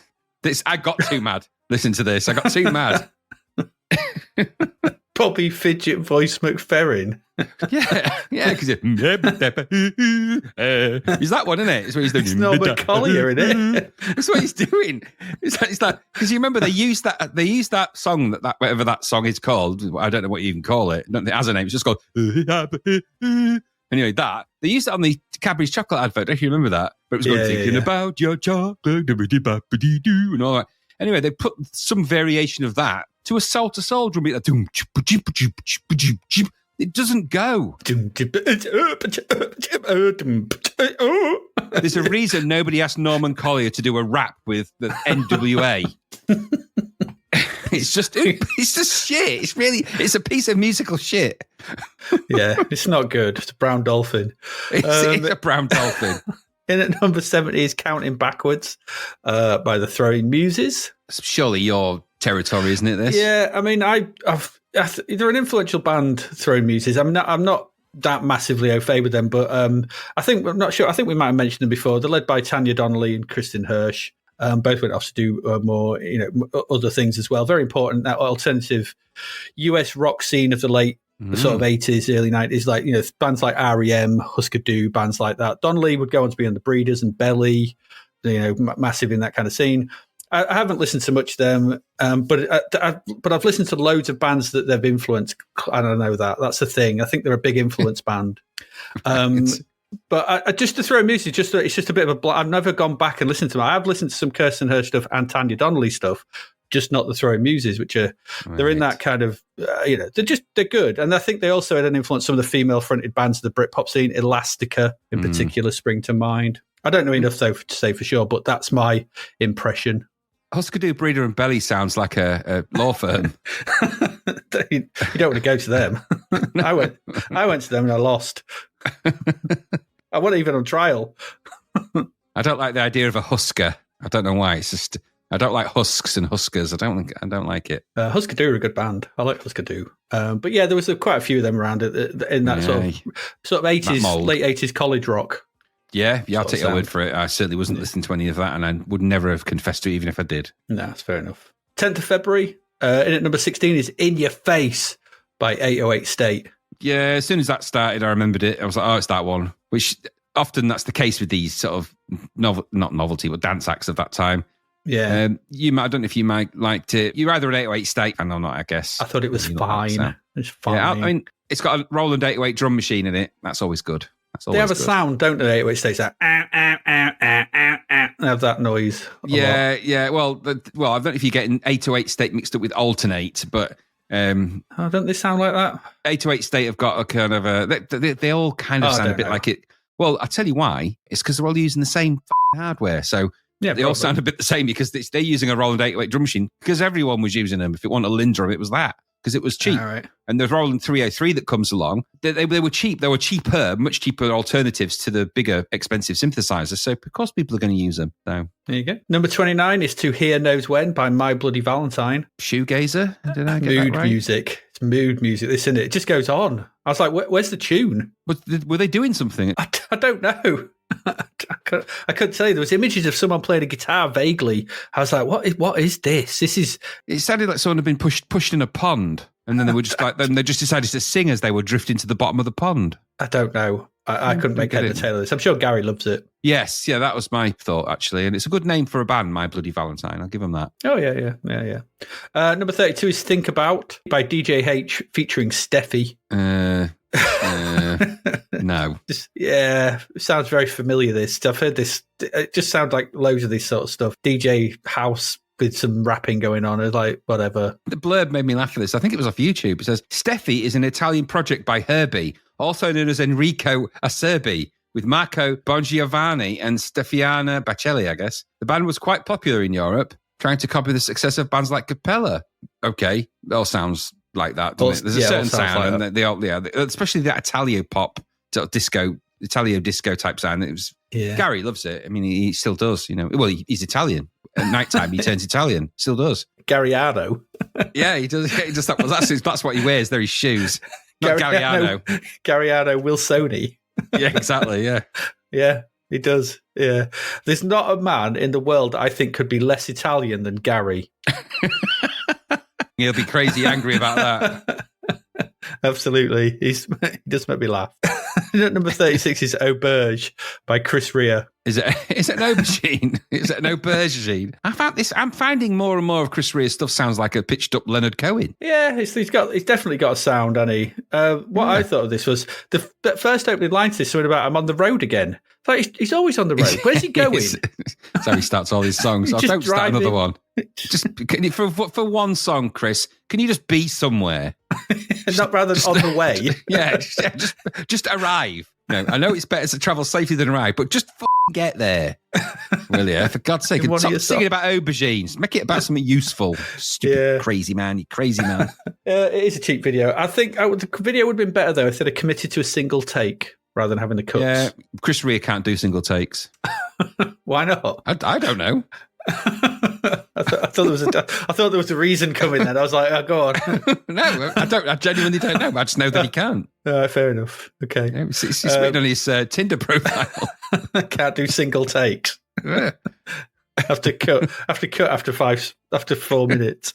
Yeah, exactly. Number 40 is Heal the Pain by George Michael. It's middle of the road, middle of the album. So boring, you mean?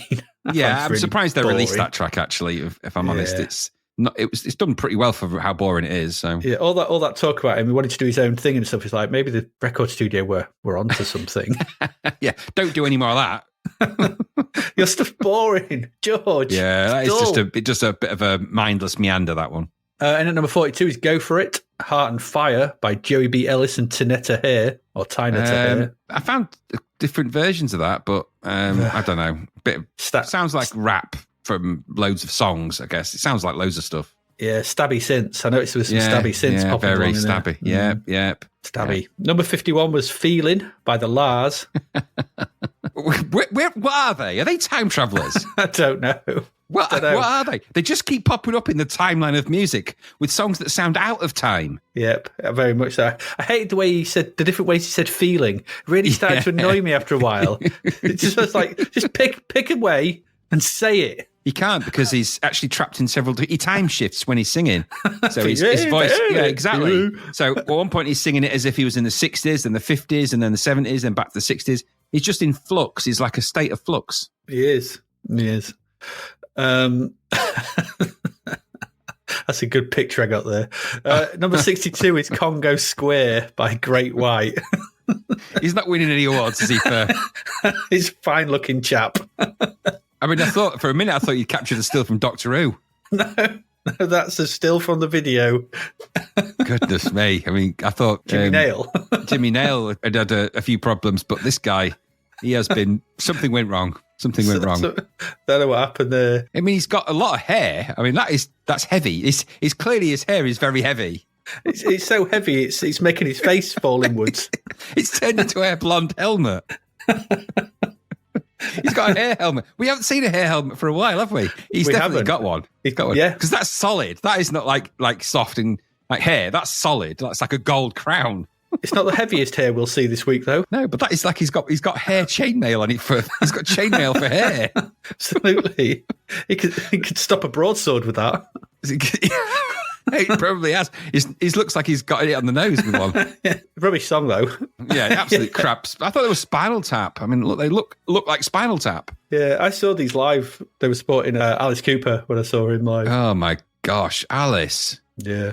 Did he look like that on the stage? Did you notice that he had a chainmail hair? I didn't at the time. I wish I had. I'd have smacked him with the broadsword, run up on stage. I mean, I always carry one with me to gigs. I don't know how I get it through security. His nose is a bit squashed. I'm wondering if he's like Guy of Gisborne with his in Robin Hood. He's got a broken bit on his helmet, hasn't he? Or maybe he sings a bit like that. He probably sings like that. He must do. Yeah. He must sing like a bit nasal, with one nostril. You know, he's a bit of a one nostril singer. Yeah, is it Great White? Hello, is everybody enjoying themselves? We're Great White. Mick's gonna hit on the end with a sword. This is Congo Square. What? What is it? I bet it's really well spoken. I wonder what the devil he wanted. I bet it's really well spoken. He is. Yeah. Anyway, enough of our helmet head. That picture, goodness me. Oh dear. In at number 71 is Heaven by Tiger Tails. Oh, it's designed to make you weep instantly. It's in D minor, the saddest of all keys. Yep, it's rubbish though. Why are they still making these crappy performance videos where like shit fake stage things? Why are they doing it? They're really bad. They're starting to look. I mean, each one now is getting worse and worse. This one, you got the checklist of stupid leg kick, whizzy spinny guitar, running backwards and forwards on the stage. They all look a bit confused at one point. What are you? Yeah. What the hell is this? I don't know. And we talked about Tiger Tails, and it had that album cover where he's like really angry, yellow-eyed and looking down like that. This song doesn't fit. No, it really doesn't. There's loads of them as well. It seems to be ballad. This is February's ballad month. Yeah, ballad month. Yeah. Number 79, the very famous, The One and Only by Chesney Hawkes. Yeah, I am the one and only. It's a catchy enough pop song, cheesy, I guess.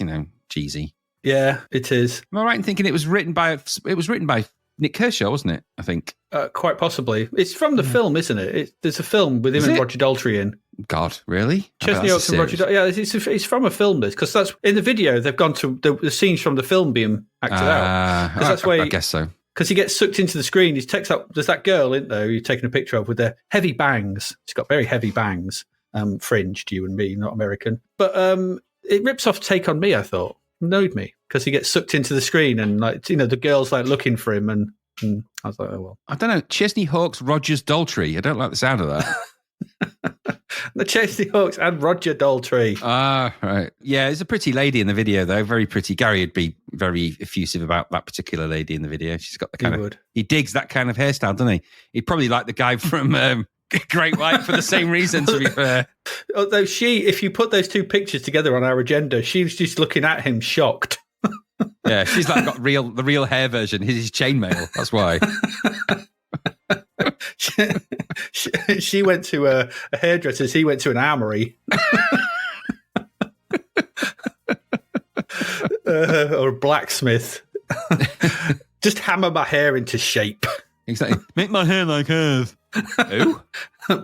Put your head on the anvil. Kung, kung, kung. Oh, the earth. Well, it will do. It will do, won't it? Yeah. Now let me get out my bellows. That really hurts. Oh, you hit me on my nose. Don't worry, nobody's going to notice, sir. Nobody will notice now. Back on the anvil. Come on, we've got to get this job finished. Something for the weekend, sir. Anyway, at number 21, 17th of Feb. At number 21, Here Comes the Hammer by MC Hammer. This should be banned and destroyed. Yeah, true. It's There's rubbish. no other way. I don't want to acknowledge it exists because it's so bad. It's the music equivalent of Pontypool. Yeah.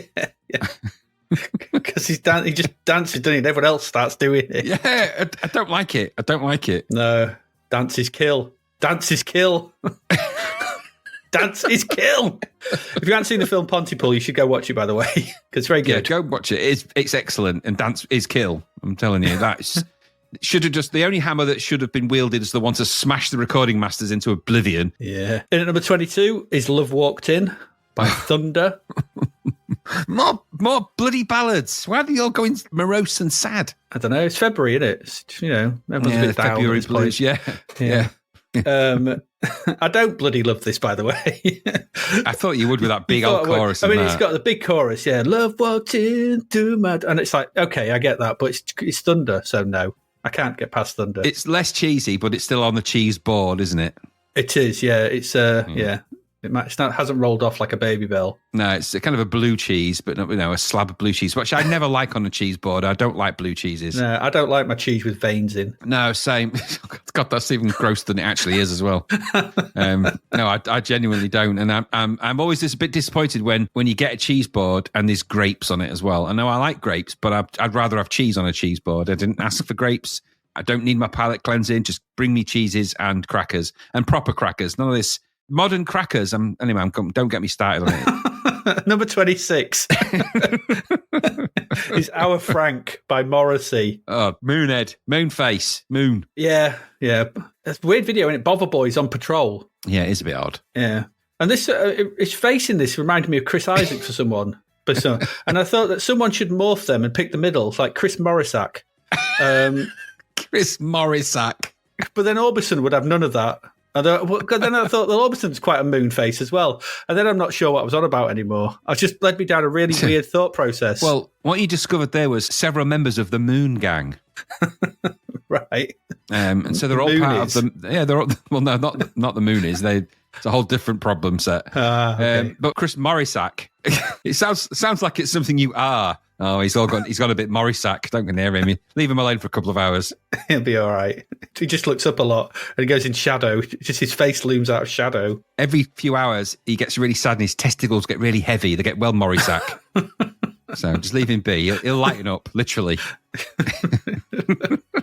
And at number 35 is Because I Love You, the Postman song by Stevie B. It sounded like it was from a film or something, but I couldn't honestly tell you what film it was. I'm sure I've heard it on a film. Maudlin. Yeah, but I think I've heard it on a Shocker type soundtrack or something like that. But maybe I'd never heard it before. I had heard this before though, and that's number 51, Unfinished Sympathy by Massive Attack. That's a good track. That is, if you like that kind of thing. It's a classic. This it's one of those tracks that has stayed relevant. I think it's just got a really good timeless sound to it. It hasn't aged really. Trip hop. Yeah, I was never a massive trip hop fan, but I appreciate this. I really, great track. Great vocals on this as well.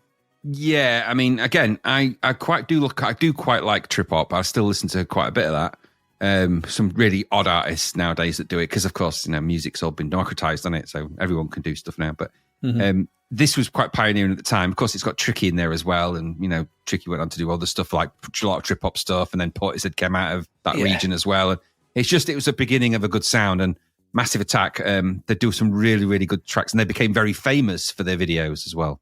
Yeah, did Massive Attack do the one with the baby? Teardrop, yeah. Teardrop, yeah, that's really good as well. That's what I mean. Yeah. There are some really good tracks in it. Sort of thing. It's just, I think I just found it. I tried to listen to some albums of it at the time, but I just found that over an album, it just becomes a bit. I can't. Yeah, you got to be in the zone with it. Yeah, you got to be in the zone with it a bit. And I never was, but that is a really, really good track though. Massive Attack, Unfinished Sympathy. Number 52 is How Do You Say Love, coupled with Grooves in the Heart by D-Light. Because nobody would have bought it otherwise. No. And I can see why, because that's a proper house track. Yeah, it's weird and not very good. No, but it's a proper club house track. That it's not one you'd hear it in a club. You would very rarely get those kind of things released. I don't know quite why they've done that really. No. Number 53 is Till We Meet Again in a City. They all sound like that at this point. So it's all pre-garage house at this point. So this was getting quite a lot of heavy play on some of the Radio 1 dance shows of the time. And some of those early DJs were playing a lot of this. And so that's why people are hearing it and wanting to buy it. So Number 79 was Secret by Heart. I got a secret. That is how it goes. Yeah. It sounds like Heart, though. Unlike that, this sounds like Heart. Very much so. Well, yeah, if you'd have played it to me, I could have told you it was there before I even heard it. As soon as the first note came on, I'll name that Heart song in one. It's a Heart song. You're right. The vocals are good. The vocals are always good in it. Of course they are. Always. Yeah. But the video was one of them tour footage ones. I don't really like them. Yeah, I think it was in Japan, wasn't it? Looked like it was in Japan. Looked like it, yeah. Those Japanese crowds look very bored. I had a few videos, a few live recordings where they were intercut with video footage of the tour they were on when they were doing it. Gamma Ray's one of them, for example, and that they all looked a bit bored in the audience there as well. But I'm sure they're having a good time. Sure they are, but don't look it. Number 86 is Now We Are Married by Goodbye Mr. Mackenzie. I thought that was a good song actually. I did as well, and you're right. It just sounds like from a coming of age movie. It reminded me of Pretty in Pink. Yes. It reminded me of the Psychedelic Furs from that middle 80s sound. Yeah. Not a bad thing. That's not a bad sound. No, that's a good thing. And if this had been released 6 years earlier, it would have been front and centre at the end of a John Hughes movie. Oh, without a doubt. I mean, it had that written all over it. It's even called Now We Are Married. I mean, for goodness sake, that would probably be the title of the film. Yeah, it's a really good song, though, this. Really good. It is. Yeah, I was really surprised. It caught me by surprise. Yeah, cracking track. 24th of February. In at number 2 was Crazy for You, 1991 by Madonna. Yeah, it was originally released. I think it was tied in with a film, I think, back in 1985. Film Vision Quest. So she recorded this because she was... The plan at this point was to try and show that she had more depth than just singing sort of catchy pop songs like Virgin and Material Girl. So they wanted to give her... Crazy for You isn't an original song of hers. I think it's an old song. But this re-release, I'm not sure it was just released again. I think like you've pointed out there, maybe it was on a best of, potentially. Probably on the back of that Immaculate Collection. But it was never released on an album. It was only ever released as a single, Crazy for You. So is it not on the Immaculate Collection?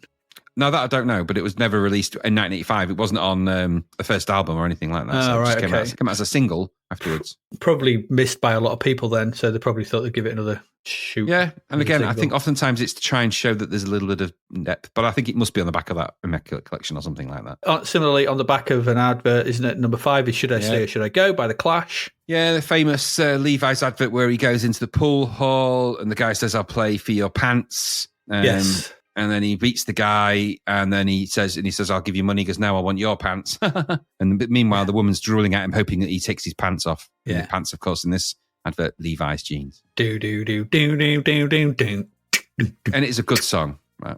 It's a classic Clash track, isn't it? Yeah. Yep. Yeah, one of the classic ones. And number 32 is Adrenaline EP by Enjoy. Now, I couldn't find an official version, but I found the Top of the Pops performance of that, which I thought was hilarious. I was laughing out loud.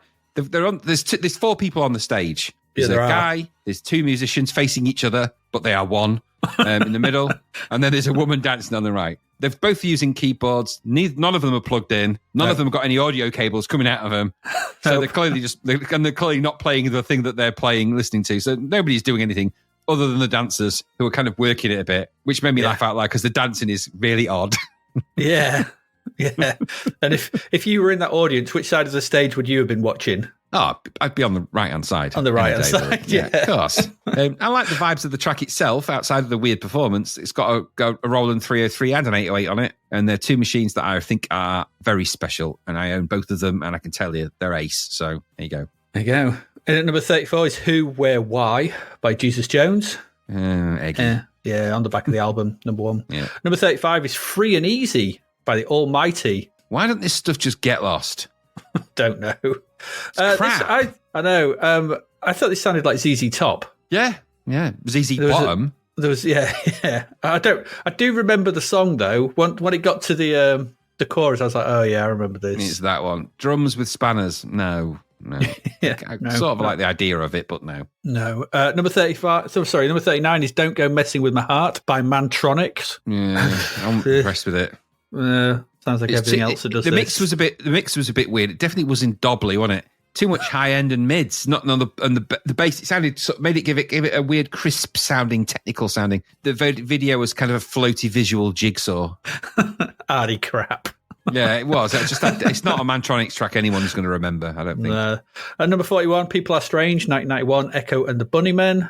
Well, this stuff being reissued. I don't know why that came out again. Though it was more popular on its second release, though. There you go. Number 42 is Ludi by Dream Warriors. Now, this sounds like a lot like a rap group, the rap group Black Sheep. A lot like that, if you like that kind of thing. Yeah, over to you on this one. I've got nothing to say about it. Black Sheep did an album called A Wolf in Sheep's Clothes, which is a really good, seminal kind of rap album of this particular type. And this is very similar. Dream Warriors, Canadian hip hop duo from Toronto, comprising King Louie and Capital Q, described as a pair of deft, intelligent rappers by John Bush of all music. They were major contributors to the jazz rap movement of the early 90s. So there you go. Jazz rap. Hold me back. Yeah, I think, it's actually it's a sound of a rap sound I actually quite like. It's good. The difference in the NWAs is completely different to that. It's a bit easier, bit gentler, and use of sort of really nice sound loops and sample loops and stuff like that is quite good for that. All right. Well, is that like what they're called? De La Soul? Maybe that sort of thing, yeah. I mean, you need Brown Sauce to give us the lowdown on it, really, because I don't know. That's my knowledge of anything. That's it, and that's all I know. And at number 53 is Secret Love by the Bee Gees. Yeah, it sounds a lot like one of their other songs. Just a bit. It sounds like Chain Reaction, doesn't it? Yeah, exactly like Chain Reaction, yeah. Yeah, I mean, I put here they should have sued themselves for infringement. The case of Bee Gees versus Bee Gees, it could have set an important precedent in the legal world. They might have sued themselves out of existence. Two Bee Gees facing each other, but they are one. Absolutely. When they face each other in court, like in Time Cop, they just merge into a blob of hair and disappear. It could have happened. Barry above and Maurice below. Andy in the middle. I don't want to think about that. The video was sandwich. a bit weird, wasn't it? Oh, God's sake. The video was a bit weird, wasn't it? It's all nice. It's all very sanitized and nice, but there's inexplicable appearances of randomness. Fish in there at the bottom for some reason at one point. Fountains just spurting water everywhere. Angst-looking saucy ladies. Lots of hair. Hairstyles of the Bee Gees at this point. Because obviously Barry's hairstyle just doesn't change. It remains... Because he can't change it. It's once it was set in place, that was it from the 70s. It's permanent. Yeah. When he went for a perm, he got a permanent, and I mean permanent. It changed his hair shape forever. But the others have got really random haircuts in this. From some bigger hair. He has, his hair is a proper helmet of hair. It cannot be changed. That's actually any haircut, isn't it? Well, yeah, but his, they can't cut it anymore. If they try, it just breaks the scissors. It's unbreakable. It's like diamonds now. It can't be changed. True. So, and that gold medallion that he was famous for wearing, that's actually a tattoo. That's not real. That's just a tattoo because he lost the original medal. So. 3D tattoo. Yeah, well, it was because the original medal he lost when he was trapped down a well for a few hours one time. I only know that because I was chatting to Maurice a while back and he told me all about it. Quite funny, really. That's quite an interesting story about Barry and his lost medallion. Yeah. Well, he was talking about turning it into a child's book, but I don't think he did. I mean, I know I've heard that Maurice is he's dined out on that story for years. He's got into dinner parties and all kinds of stuff. Well, I tell you what, I made him a cup of coffee, so he got that. So that was fair. That was fair. And he was pleased to get it. Well, he was. I mean, he was tarmacking my drive, which is fair, but. with Barry's hair. That's what he smoothed it with. My drive is tarmacked with Barry Gibbs' hair. If that's not the front, Bella One of those magazines that take a break. Maurice Gibbs turned up my house and time at my hair with Barry Gibbs hair. Yes, well, you know what? It's unique covering and it's very hard wearing. I'll give it that. It can't be. No, true. Terrible for drainage, though. The water just can't get through it. Nothing gets through that. Nothing. No. At number 56 is Kids of the Century by Halloween. This, honestly, I'm torn with this. There are parts of this song that I really like. There's parts of the album I like, and then there are. But there's some parts that are not great. I remember at the time that me and you were very excited at the prospect. We were Halloween fans. We were like, oh, a new Halloween album. Because I think when we got into them, they had all the albums out, didn't they? They had Keeper of the Seven Keys Parts 1 and 2 and Walls of Jericho. Yeah, that's what I mean. So they were the ones. And so this was the first album that came out when we were into them, wasn't it? Yes, it was. That's what I mean. So it's first fresh stuff. It's like, oh, fresh stuff. And then it was like, oh, it's not quite as good. Well, yeah, because it's not. I mean, it's an odd song. It's a decidedly odd song. The video was just stupid. I don't know what the obsession. I mean, I'm all for eggs in things and fried eggs on people's eyes. Fine, all right, whatever. I get it. It's about salt as a brick. We've got egg on our, egg on your face. It's still because we're walking into the future and we're not doing anything. I think that's what it's supposed to be. Symbolism. Maybe the problems, of course, were that this was on a new record label, so and they were actually, because of their change to record label, they weren't allowed to tour for a year. Probably didn't help matters. Kai Hansen, who was the guitarist and one of the founding members of Halloween, had left at this point. Yeah. So this is the first album recorded with a new guitarist. I forget his name. But they missed Kai Hansen. Kai Hansen is, as much as he's a screeching, crazy maniac, he is a brilliant guitarist and he is a very good songwriter when he's on the right format. And, of course, Kiske is a good singer. So they had a good formula, but obviously there'd been fallouts and stuff like that. Kai Hansen clearly wanted to go off and do Gamma Ray and all that. So it was just missing Kai Hansen badly, and it kind of showed. What you end up with is a bit of an own goal with some great tracks on that album that are buried and lost because the album just was considered a bit shit by most Halloween fans. Mm-hmm. I think hardcore Halloween fans tolerated it, and there was worse to come, trust me on that. But they tolerated it, but it was never going to, it was, this was not the next one after Keeper of the Seven Keys Part 2 that everyone was expecting. No. So, which is the big tragedy. And of course, it needed to have the big track on it, which it kind of didn't have. And it has Mankind, which is good, but it didn't have a Keeper of the Seven Keys on it or anything like that. And of course, later they came out with Keeper of the Rings and We're Still Keeping the Keys, Honestly Gov, and all the other albums to do with keys. The Keeper of the Key, the key ring holder. Yeah, exactly. That was all of it. Yeah, exactly. The key fob, Keeper of the Key Fobs. Oh dear. Anyway, right, couple more. Number 57 is Love Conquers All by Deep Purple. Oh, so many questions. This prompted so many questions. Too many. I'm just going to get in before you go with your question. I was going to say, it's called Love Conquers All, right? That, to me, is just shorthand for saying I didn't give a shit about these lyrics. Because Love Conquers All is, I mean, it's trite, poetic nonsense. I don't associate Deep Purple with that kind of thing, do you? Soft ballads? No. The idea of a song by Deep Purple called Love Conquers All. I'm like, what? No. Did this video need all the stupid objectifying nonsense that it's full of? Chock full of? It's alarming and unnecessary to have all of this and naked stuff. And I mean, at one point she's kissing a purple curtain, which felt like a weird visual euphemism. Yeah.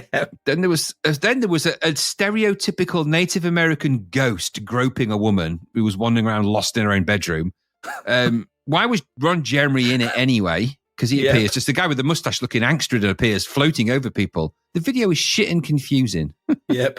Why did she get horny at the thought of a floating guitar? Yeah, why are they even in it? Yeah, there's floating guitars everywhere. Why is she haunted by pictures that come alive? Why are there naked cellists? No, that was ridiculous, that. Yeah, and also, as you've rightly noted, and in counterpoint to our previous discussion, why is the lead singer's hair so heavy? Oh, and good. What is this, the episode of Heavy Hair, isn't it? Absolutely.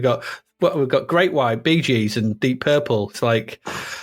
That's a lot. They need an extra seats on the aeroplane. Absolutely. If we're not careful, this entire section might get sucked into itself by the gravity that the dense gravity those hairstyles are producing. Yeah, they are obviously they've got a lot of mass, and that is that would cause that if they collapse. Yeah. And on top of that, it's a shit song. It is just rubbish. Rubbish song. Finally, just to round out the month, number 67 is My Side of the Bed by Susanna Hoffs. Yes. Honestly, she's just so hot in that video. It's crazy. Susanna Hoffs is stunning. You can see why the record label supported it. The song is not much in it. I thought it was like subpar Belinda Kyle. The song's neither here nor there. The record company would have produced anything she did as long as she could be in the office with them for a couple of hours. Yeah. And that bit in the video where she's just dancing in just a shirt. Oh, why do you have to remind me of that? But it's ridiculous. It's like, oh God, put some clothes on, woman. You'll catch your death. I shall watch it only 3 more times. You'll get the YouTube warning. You've watched this video far too often. Yes, you've worn YouTube out. Absolutely. Are you still watching this, or have you fallen asleep? You get the Netflix warning.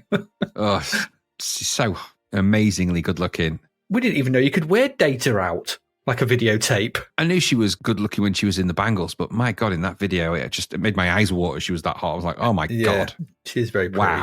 Wow. On that note. Right, albums. Let's get through the albums. Number 1, 3rd of February. We've talked about it. Doubt by Jesus Jones. Yeah, we talked about that. And in at number 34 is Gonna Make You Sweat by CNC Music Factory. Yeah, everyone bought it for one song. Was that Gonna Make You Sweat? That track? Yeah, everybody dance now. That one. Yeah. Number 72 is Bite by Ned's Atomic Dustbin. Your thing? Never a big Ned's fan, but this is a collection of the first 2 singles plus 2 of the demo tracks. So it's probably just a couple of EPs and a demo track stuck together for an album. Released without the band's consent. Yeah.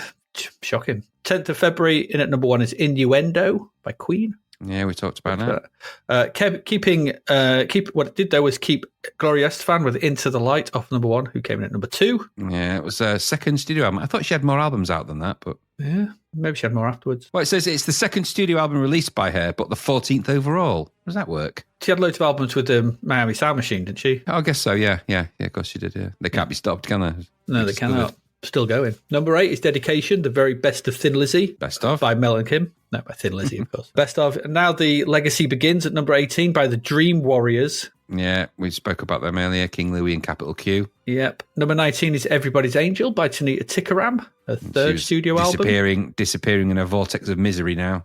Yeah, I only ever listened to the first album, so I can't. Didn't do very well. People liked her second album more than this one. Yeah. Number 20 is Live at the Brixton Academy by Faith No More. Good live album if you like them. Yeah, absolutely. 17th of February, in at number 25 is The Essential Jose Carreras by Jose Carreras. Yes. A compilation album. In at number 37 is Ralph Trevant by Ralph Trevant. We spoke about him last time, didn't we? We never liked his output, and he's also on the same record label as Bobby Brown, who he was mates with, apparently.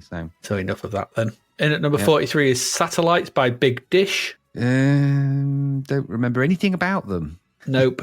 Nothing. 24th of Feb, in at number 8 is 30-something by Carter USM, the Unstoppable Sex Machine. Cracking album, this. Yeah, I doubt you'll like it, but I think it's a great album. You're right, I don't. It is a very good album. There's lots of really good songs in it, and coincided with them re-releasing Sheriff Fat Man, which is a great track. In at number 9 is Free by Rick Astley. With what? I don't know. Or is he trapped? Actually, I think this is his first album when he wasn't with Stock Aitken and Waterman because he jumped ship at this point.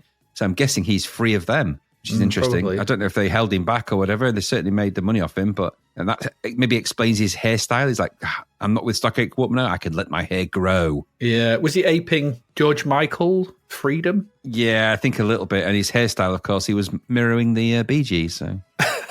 Absolutely. You could have, that's another one you could have used for your drive, I think.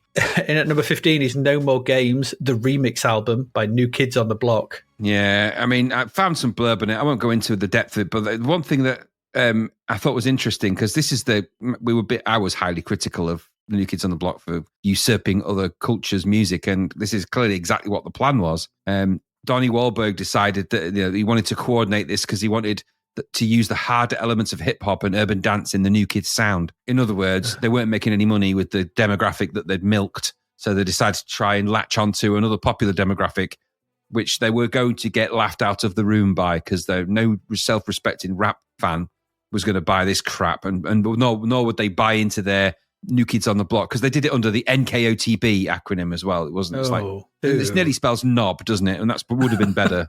Yeah. It just sounds like a shit radio station in the States. Yeah. NKOTB. Number 16 is The Best of Free by All Right Now.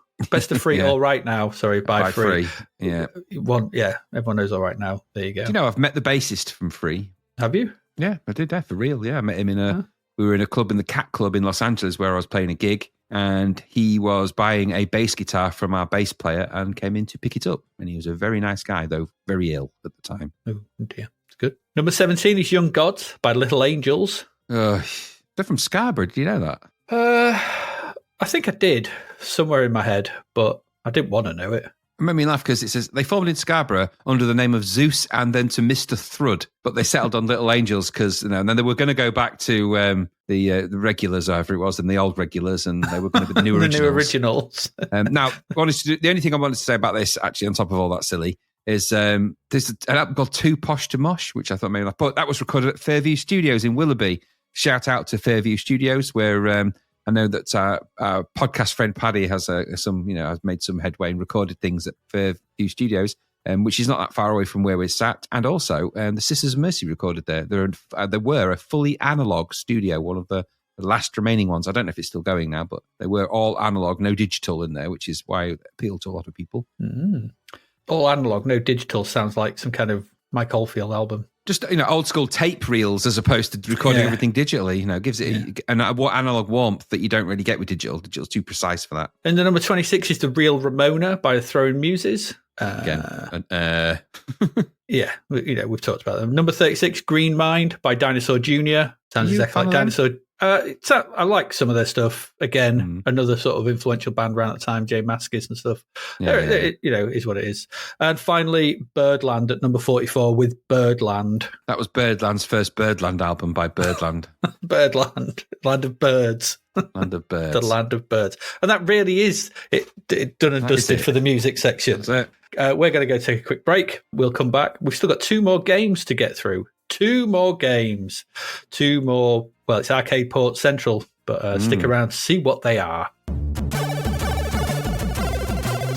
And we're back. Graham, we'll get straight into these games. It's over to you for this one to stun us with your review of S.T.U.N Runner, or S.T.U.N Runner. I don't know how you pronounce S.T.U.N Runner. It's S.T.U.N Runner, yeah, S.T.U.N. This was published by, this was $9.99, 48% though. That's slap bang in the middle, isn't it? This was published by Domark, copyright Atari 10 Gen. Yeah. This was developed by the Kremlin, which seems an odd thing for them to be doing. Should be focusing on global upheaval and disarming the world and that sort of stuff. Yeah. Coder here is Zach Townsend. Now, he's done some stuff. Army Moves, Typhoon, Platoon, Rambo 3. Graphics, Anthony West and Matt Hicks. And the musician was Matt Furness.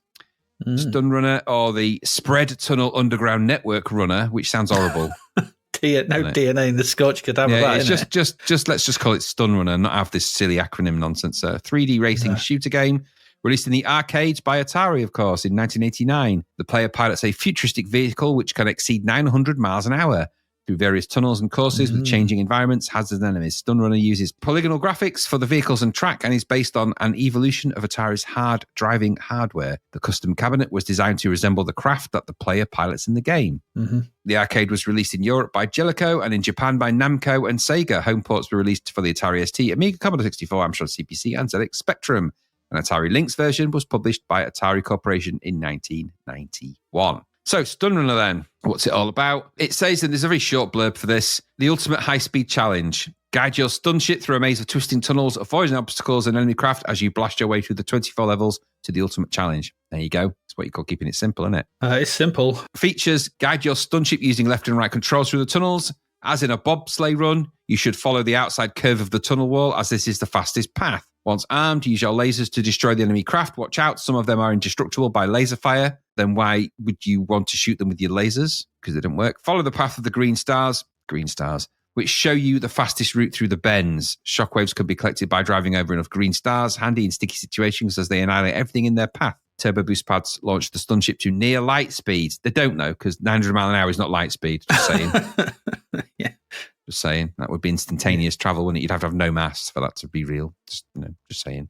So this is a conversion of an arcade. It starts off with quite a nice graphic. The loading screen is quite nice on this. Quite a nice image. Quite nice. I quite like that. But this is another impossible to translate arcade for the C64, isn't it? Right from the get-go. At least impossible to really convey what makes the game unique, which is, of course, the polygonal style. Yep. It isn't going to have polygons in it, really. It's got some trickery in it, but not polygons.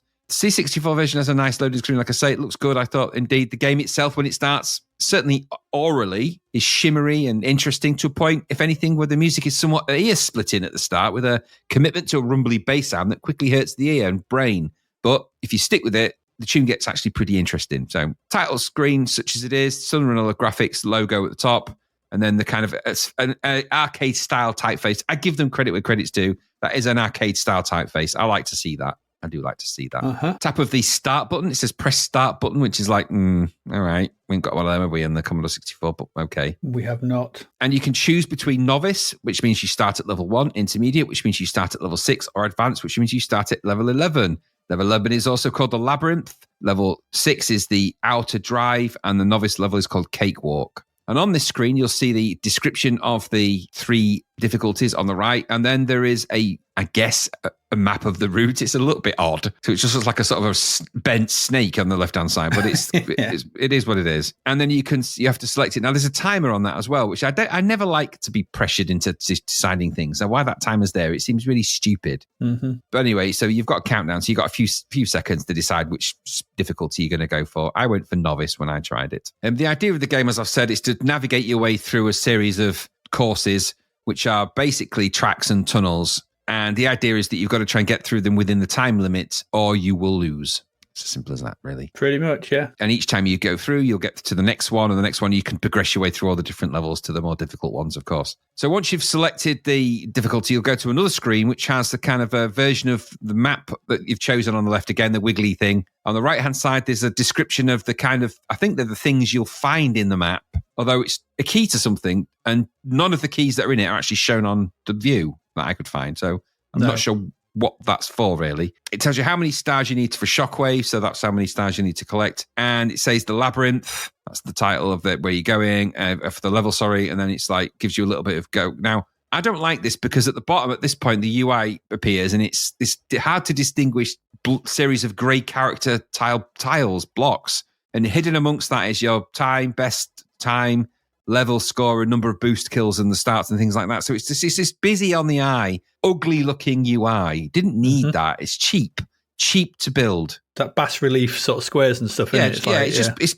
just blocky nonsense. You know, it shouts lack of effort in drawing a UI actually, and that's something that will come back to this in this game a little bit. So when you do get to the game start, you're presented with tokenistic looking mountains on the horizon with a kind of a oddball looking raster type sky effect, which is a bit rubbish. Then you've got the roadway in the central most of the screen, which is kind of an attempt to give you an illusion of a 3D style view. And all I've done really is create a kind of 3D look with stripes. And there is edges to it, and it's sort of an illusion of 3D, but it's not 3D, and what it ain't is polygonal in any way, shape, or form. No. At this point, you don't have your weapons, so you just look like a UFO sort of spaceship. It's like a red splat, almost like the kind of handle that you have on an air hockey game. It's like an air hockey paddle. Yeah. And then the action will begin. You control this with the joystick, and speeding up is done for you, so it automatically speeds up. So all you've got to do is control the direction of the thing and shoot when you get the weapons. And so you will,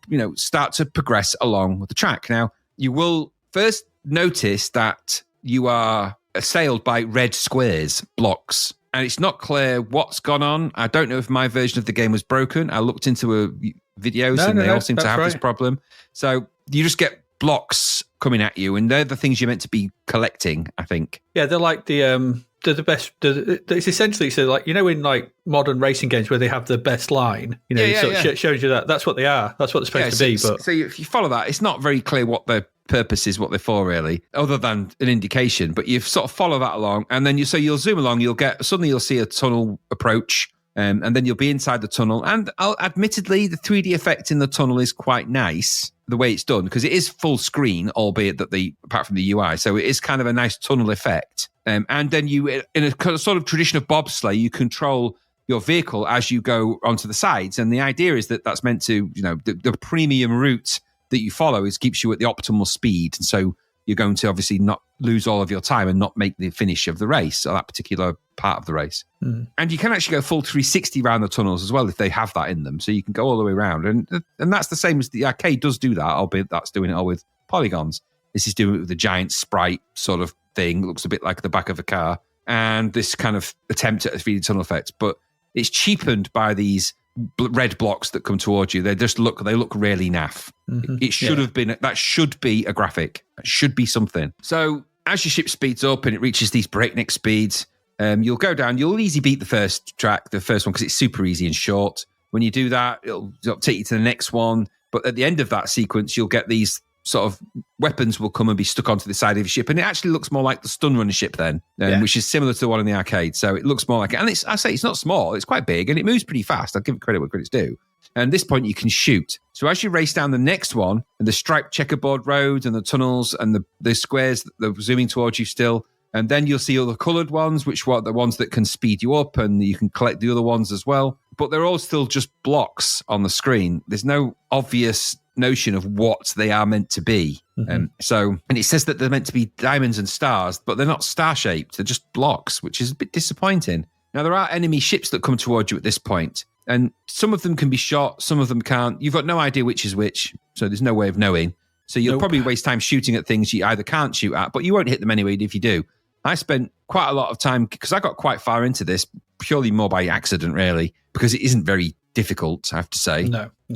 But I also found that I was just shooting at nothing. Nothing seemed to be shooting at anything. I whizzed around the tracks pretty easily, so there was no real challenge to it. I don't know. Some of it later down the line probably gets a lot trickier, I imagine, maybe, but I don't know. I didn't really come across that. Since this is a race that's principally against the clock, that's really the only thing that drives you on. The things will slow you down if you're not in the optimal position in the tunnel. It's a little bit arbitrary for me, that, because sometimes you feel like you should be going faster and it suddenly slows down. And you think, well, why have I slowed down? I was in the right position there. And then sometimes you'll be going slow and it suddenly speeds up and you think, why am I speeding up? I'm pretty sure I'm not in the right position there.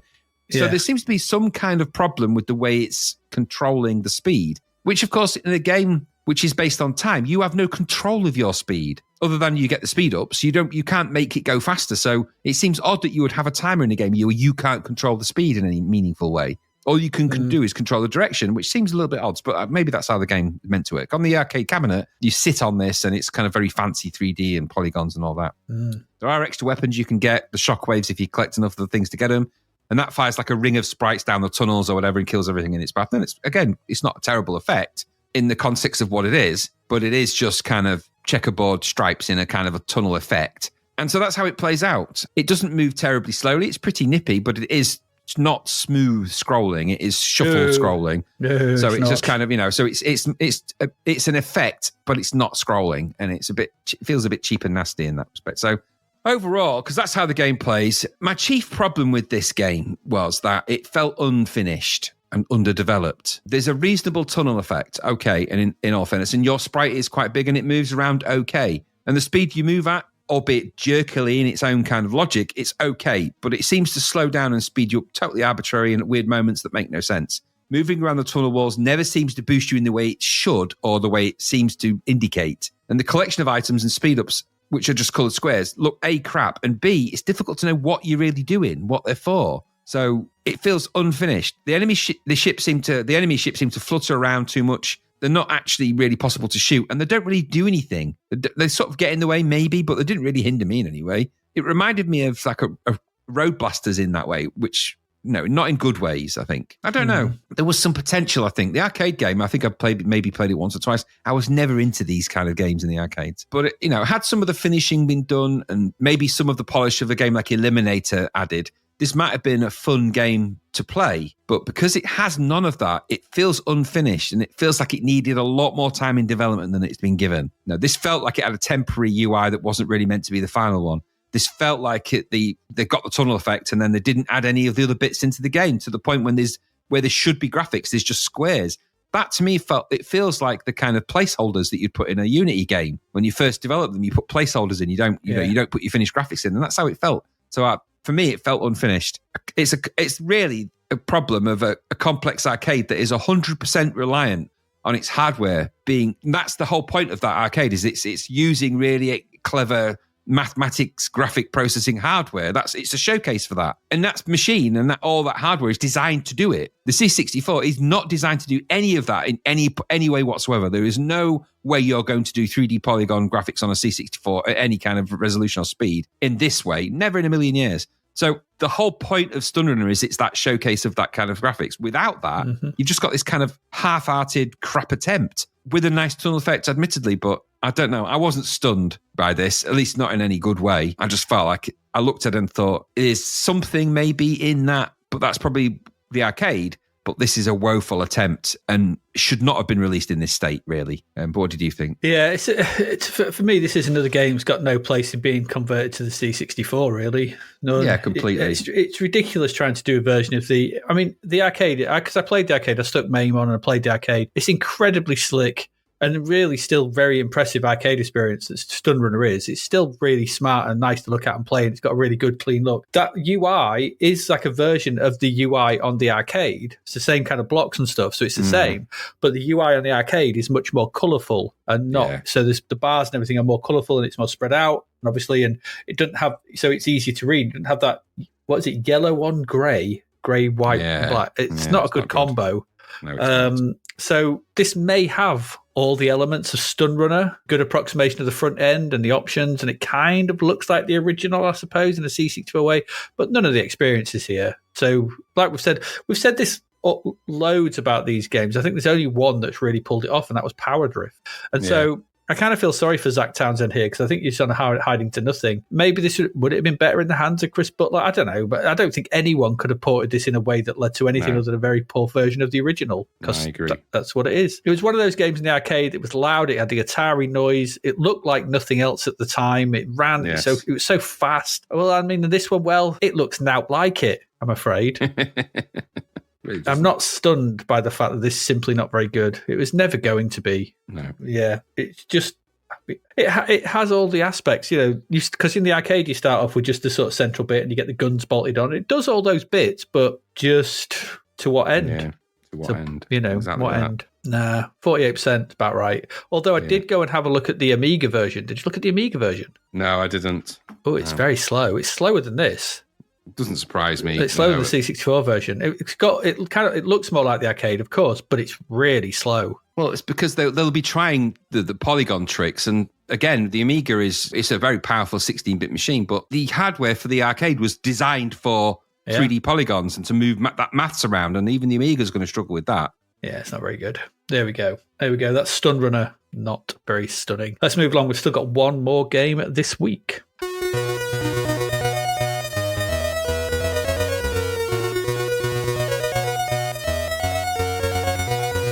And that one is ESWAT.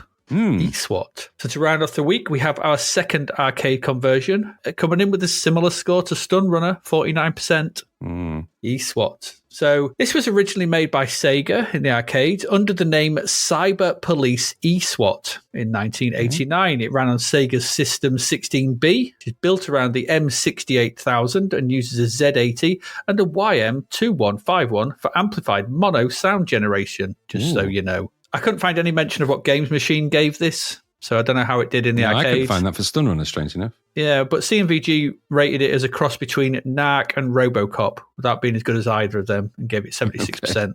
That's the arcade version, obviously. It was ported to most machines at the time, the Amiga, the Amstrad ST, C64, Master System, and the Spectrum. And the Mega Drive in 1990 got a spangly new version with added stuff in it. Fancy. Ooh, la-di-dee. I know. Anyway, the C64 version, published by US Gold, developed by Creative Materials. Of course it was. They go on to do Final Fight and Line of Fire. It was coded by Mike Hutchinson. Now, we've seen him before. He did Bomb Jack 2, Double Dragon 2, Hard Driving. Oh, dear. with graphics by Andrew McCarthy. Not that Andrew McCarthy, I'm sure. And the musician was Dave Lowe. Okay. So to get the game. The game starts with an unfathomably horrible title screen. It's bad. It's trying to replicate the arcade game because it's similar sort of, but the arcade game looks all right.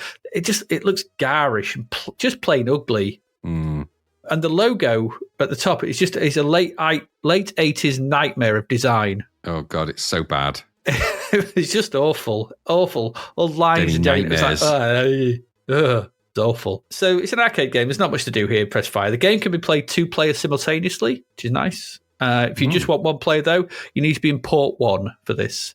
Pressing fire in port 2 starts the 2-player game. It does. So that's a bit annoying because it's a scrolling game. Yeah, just start with the 1 player, whichever one.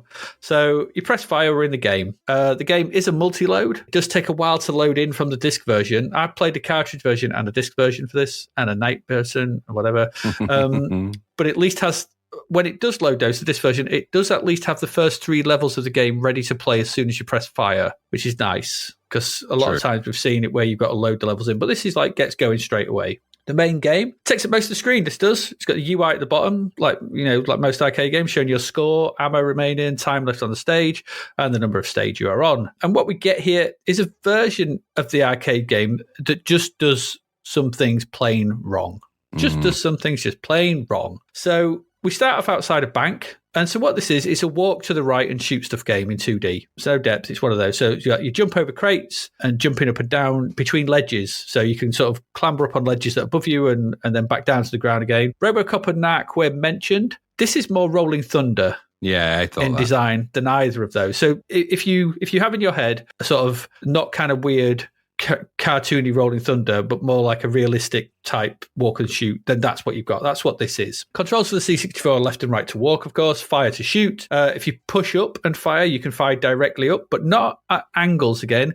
And I'm starting to think that did no one have rotatable shoulders back at the beginning of the 90s? We've seen this in a lot of games. And I'm not so sure. Maybe it's all those massive shoulder pads people were wearing. It was stopping those shoulders rotating. You can crouch with down. You can jump. It's the up angles, so up, left, up, right. Will jump, and you can crawl down. You can crawl as well with the down angle. So if you crouch and then move the angles, you can crawl as well. You can shoot whilst jumping and crouching. And if you are under a ledge, so you've got the platform above you, or there's a truck at the beginning of level 3, then if you press up diagonal and fire, that jumps you up to the level above. Awkward, I have to say, but whatever. It's very Rolling Thunder. It's Rolling Thunder, right? There is another control. We'll come to that in a little bit, though. So you progress to the right until you find the first level's boss. The first level ends with a fat guy breathing fire at you. At the end of the second level, you walk through cityscapes. There's not much to sort of thinking about. Gameplay is exactly the same. Second one is a guy with a boomerang. He's got a kidnapped woman in front of him. And so you have to jump and shoot, or get over and shoot the guy. Because if you shoot, he just shoots her in the head. You don't want to do that. The third one has a guy with a hook on a rope, and they fire at you. Okay. So in the arcade, you can kill these really simply in the arcade. The game wants you to get past these 3 levels in the arcade. So they only take like about 3 or 4 hits before they're down. In the C64, though, you got to hit them loads. Yeah, you have it's to ridiculous. Really spam them before they die. It's ridiculous. But, should you kill them, then the game loads in level 4. And so at this point in the arcade, you get a sequence, and there's lots of animated sequences in the arcade that have all been elided. They've all been ripped out of the C64 version. I'll come to some of them a bit later, but this one is quite important because here you get a sequence where you upgrade to cyber ESWAT. This is where you become ESWAT. So basically, you see your guy and he gets a fancy RoboCop style mech suit, like bolts on and everything like that, and then you walk into the next level and you've got this big mech suit on. And like that. The C64 just elides it; it just cuts to black, and then the level starts. And you look more like you're going to a fancy dressed as a lobster.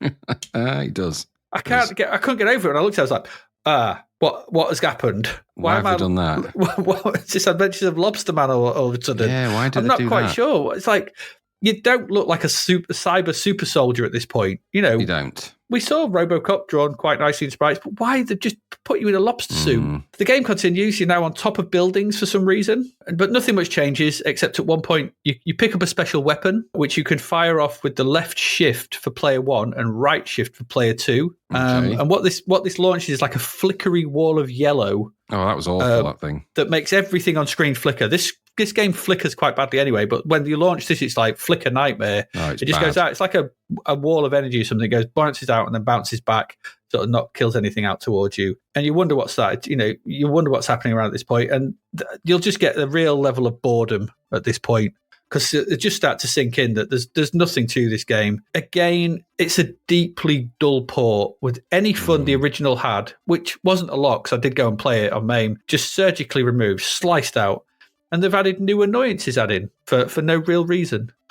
So I'll start with the presentation. There's only music on the title screen, and it's okay at best. Okay, it's okay. All right. The visuals are blocky, but not terrible. I've seen a lot worse. Okay. They do flicker, though. I think the multiplex is having real issues in this. It's flickering all over the shop. When you've seen things like Turrican and all that kind of stuff, Turrican II, and you're like, we've seen other games do much better things like this. So in-game sounds are bland, no way memorable. It does have all 15 levels of the arcade in there, so I guess there's that if you really want to plow through it all. But those levels are all you get. There's just the bare levels. All the extra presentation are said and extras from the arcade are gone. So when the game starts, you get this kind of like instruction. Because when the game starts, you're just a normal guy in like a brown jacket and a jeans, and you're a cop and you're kind of walking along and shooting the bad guys. In the arcade, though, you kind of get this introduction where it's like, get through these 3 levels, and it shows you the bad guys to get to being an ESWAT soldier, and that kind of gives you some kind of purpose. It tells you what you're doing, and then when you get there, you get the character in case an armor. You don't get any of that on the C64 version. Game just starts with you just outside a brown bank, and you're just walking along. They end when in the first 3 levels, you have a boss to kill. So you kill that boss, and then it just cuts to black. And then the next level starts, and you're in a completely different place, and you're walking along, and you kill it. And after the third one, when you get into the levels where you are walking along, when you're in your lobster suit, levels just end. They just stop. You get to the end of a level, it just stops, cuts to black. You're like, you were walking along a roof. There was no sign of anything that was the end of the level. So I don't know what was going on here. And it wouldn't be so bad, but, these extra levels, they wouldn't be so bad if they were fun to play, but they're not. In the arcade, you get a minigun on your arm. So the enemies are like more souped up. They're mechs and stuff like that. So you're like, you're firing, you've got loads of stuff, but you don't get that. That's got in the C64 version as well. You just got the basic weapon, like puh, puh, puh, puh. So all that fun is gone. Firing a big, massive chain gun, that's gone too. That's all been ripped out. So there's no real upgrade in your suit. You're just a guy in a lobster outfit walking along. As you progress further, levels just stop. Like I said, a new one appears, cuts to black. But one of the main issues that they've introduced is the crouching. So in the arcade, and in most of these games, right, there's a certain level, isn't there? There's a level when the normal, like in any of these walk and shoot games, when they shoot at you, you crouch under the bullets. Yeah? That's how these games work. You crouch generally, or whatever. Whether it's shurikens or bullets or arrows, whatever, you crouch under it. Not here. They still hit you. So rendering the crouch move utterly redundant. Like, it's like, what the hell? The bullets are supposed to be above your head. Yep. And there's no real excuse for that because, this is several years old port of the several year old port of Rolling Thunder was better than this. This is ridiculous. This is coming out in the same period as Midnight Resistance. We saw that with the crouching and the crawling and stuff. It just doesn't reflect well on this at all. The game, it plods along. There's no excitement. The adventures of Lobster Man on his way to a party that's probably over by the time you get there. And it's deeply dull and unsatisfying. Yes, it has all the levels. It has a 2-player mode. Some of the background graphics are okay. But playing this is akin to chewing gum that's lost all its flavour. And you're not really sure why you're doing it anymore. I don't know. I don't know. It's exactly what we've come to expect from US Gold at this point in like some, their recent ports and stuff. And it's bloody rubbish. And we've got the ports of Final Fight and Line of Fire to come from these guys. I'm just going to think, I'm not looking forward to them because I think they'll be arse as well. All I could think of was pity poor Lobster Man because it's just rubbish. S.T.U.N Runner was hiding to nothing. This game was perfectly doable on the C64 in a fun and interesting and fast and decent way. The original's not particularly great, but it could have been done. Even the original RoboCop was a bit boring, but it could be done. There's no reason for it to do this, to get these things this wrong. I can't believe that you can get hit while crouching. Yeah. No, this was not. This is really not a good port. 39% is too generous. It's in the 20s or 30s for me. This rubbish. What did you think? Yeah, same. I didn't enjoy it. It was like a poor version of RoboCop. We've had plenty of games that do this better, and while it had a look, I guess it felt a little bit over brown and it just wasn't very nice. And when you turn into Lobster Man, I was just like looking at it thinking, what is this? How are we getting this wrong? Why isn't this faster and better? Green Beret was better than this, and that's kind of running along and jumping and shooting at stuff. Why are Yep. we going backwards? There's and I looked at. I mean, I didn't play the arcade. I looked at the arcade on YouTube, and I was like, it looks like it looks like a RoboCop style game, and that RoboCop was flawed, but RoboCop did function, and there's obviously it can be done. You can walk along the screen shooting at things.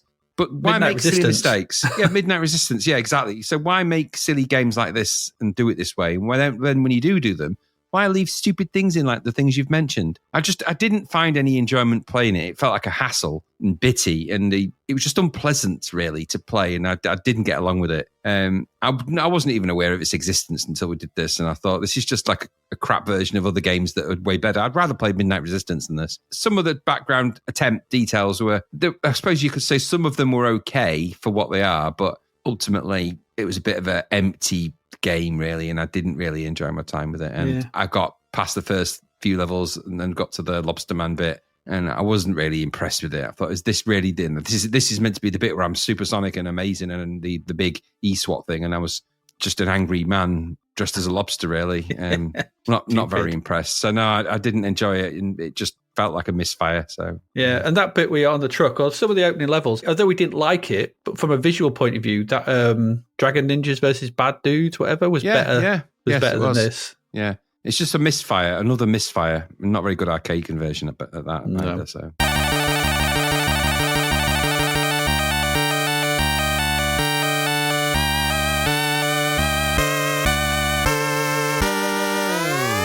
There you go. That's it. Bit of a downward spiral there for the second half of this. Good first half, maybe, but bad second half. What did we look at this week? Well, we looked at, of course, the amazing and stunning Turrican II. We looked at the slice of game that could have been a bit better, but was thin slice of game, Superkid. Then we looked at the should never really been attempted S.T.U.N Runner, and there should have been a lot better ESWAT. Yep. There you go. We don't normally mention this, or I don't normally mention this, but there were three. I know we're a C64 podcast sort of thing, and we'll do it, and people do like us mentioning stuff. But Prince of Persia was reviewed in this month's Zap. All right, weird. The Amiga game, and they gave it 88%. Interesting. I know, which I thought was kind of crazy. There was also Loom. Do you remember Loom? Crazy. Yeah, I remember Loom. Yeah, I thought that'd be up your street. I thought it was kind of an influential game, Loom, one of the sort of... Yeah, totally. Point and clicks, yeah. Really good. And so the three influential games, I think, Prince of Persia, Loom, and there was also Powermonger. That's a good game. Yeah, those three were all reviewed in this issue of Zap. I'm not going to go into them, but I thought it was interesting that you kind of look and you forget that around this time the Amiga is starting to get really good. Yeah, and you get seeing these games on it which are appearing but they're like the Prince of Persia is just a one-page review in Zap. It's crazy that they did do a C64 version of that as well. Much later, wasn't it? Much later. Yeah, it had to be. Yeah, I mean, but they based it on because it was built on an Apple II. Yeah, so they just went back to the Apple II code and rewrote it for the C64. It's a bit slower, but it's out there somewhere. Yeah, clever stuff. Anyway, there you go. It does say in the thing C64 update, there's no definite plans yet for a C64 version. There we go. I think that's it. We are back, obviously, next week. Next week, we've got Night Shift, Vindicators, UN Squadron, Skating USA, and Summer Camp. I know. Who knows? I don't know any of those at all. So it's a voyage of discovery next week into games I've never heard of. So there we go. You got anything more you'd like to add, Graham, as we start February? No, not at all. I'm all good. Right, yeah. No, I don't think anything's going to get as good as Turrican II, is it? No. It's going to be a while before we see another one of them. I think so, yeah. So on that note, I think we shall end there. So as ever, I have been Adrian Mills. And I have been Graham Raddings. And you have been listening to Zap to the Past. We'll see you again next week. Goodbye. Thank you for listening to the Zap to the Past podcast. We hope you enjoyed our deep dive into the world of Commodore 64 games, as well as the music, films and TV from around the 1980s, driven, of course, by the issue of Zap 64 magazine published at that time. We will return with a whole new batch of games and stuff to talk about next week. Until then, if you want to listen to or download previous episodes of Zap to the Past, and why wouldn't you, they can all be found on our website at zaptothepast.com, as well as being available on Podbean, Apple Podcasts, Google Podcasts, Spotify, Deezer, Audible, Player FM, and, well, pretty much anywhere where we can upload them.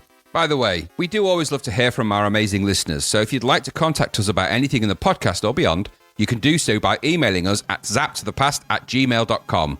We're also active on Twitter under @ZapToThe, as well as Facebook, Instagram, and most social media platforms. Just search for Zapped to the Past and you'll find us. Oh, and if you like the podcast and what we're doing, please do like, share, review, rate us. It really helps. Something, apparently. The Zapped to the Past podcast is written and produced by Adrian Mills and Graham Raddings and recorded at Flakybits 2.0 Studio.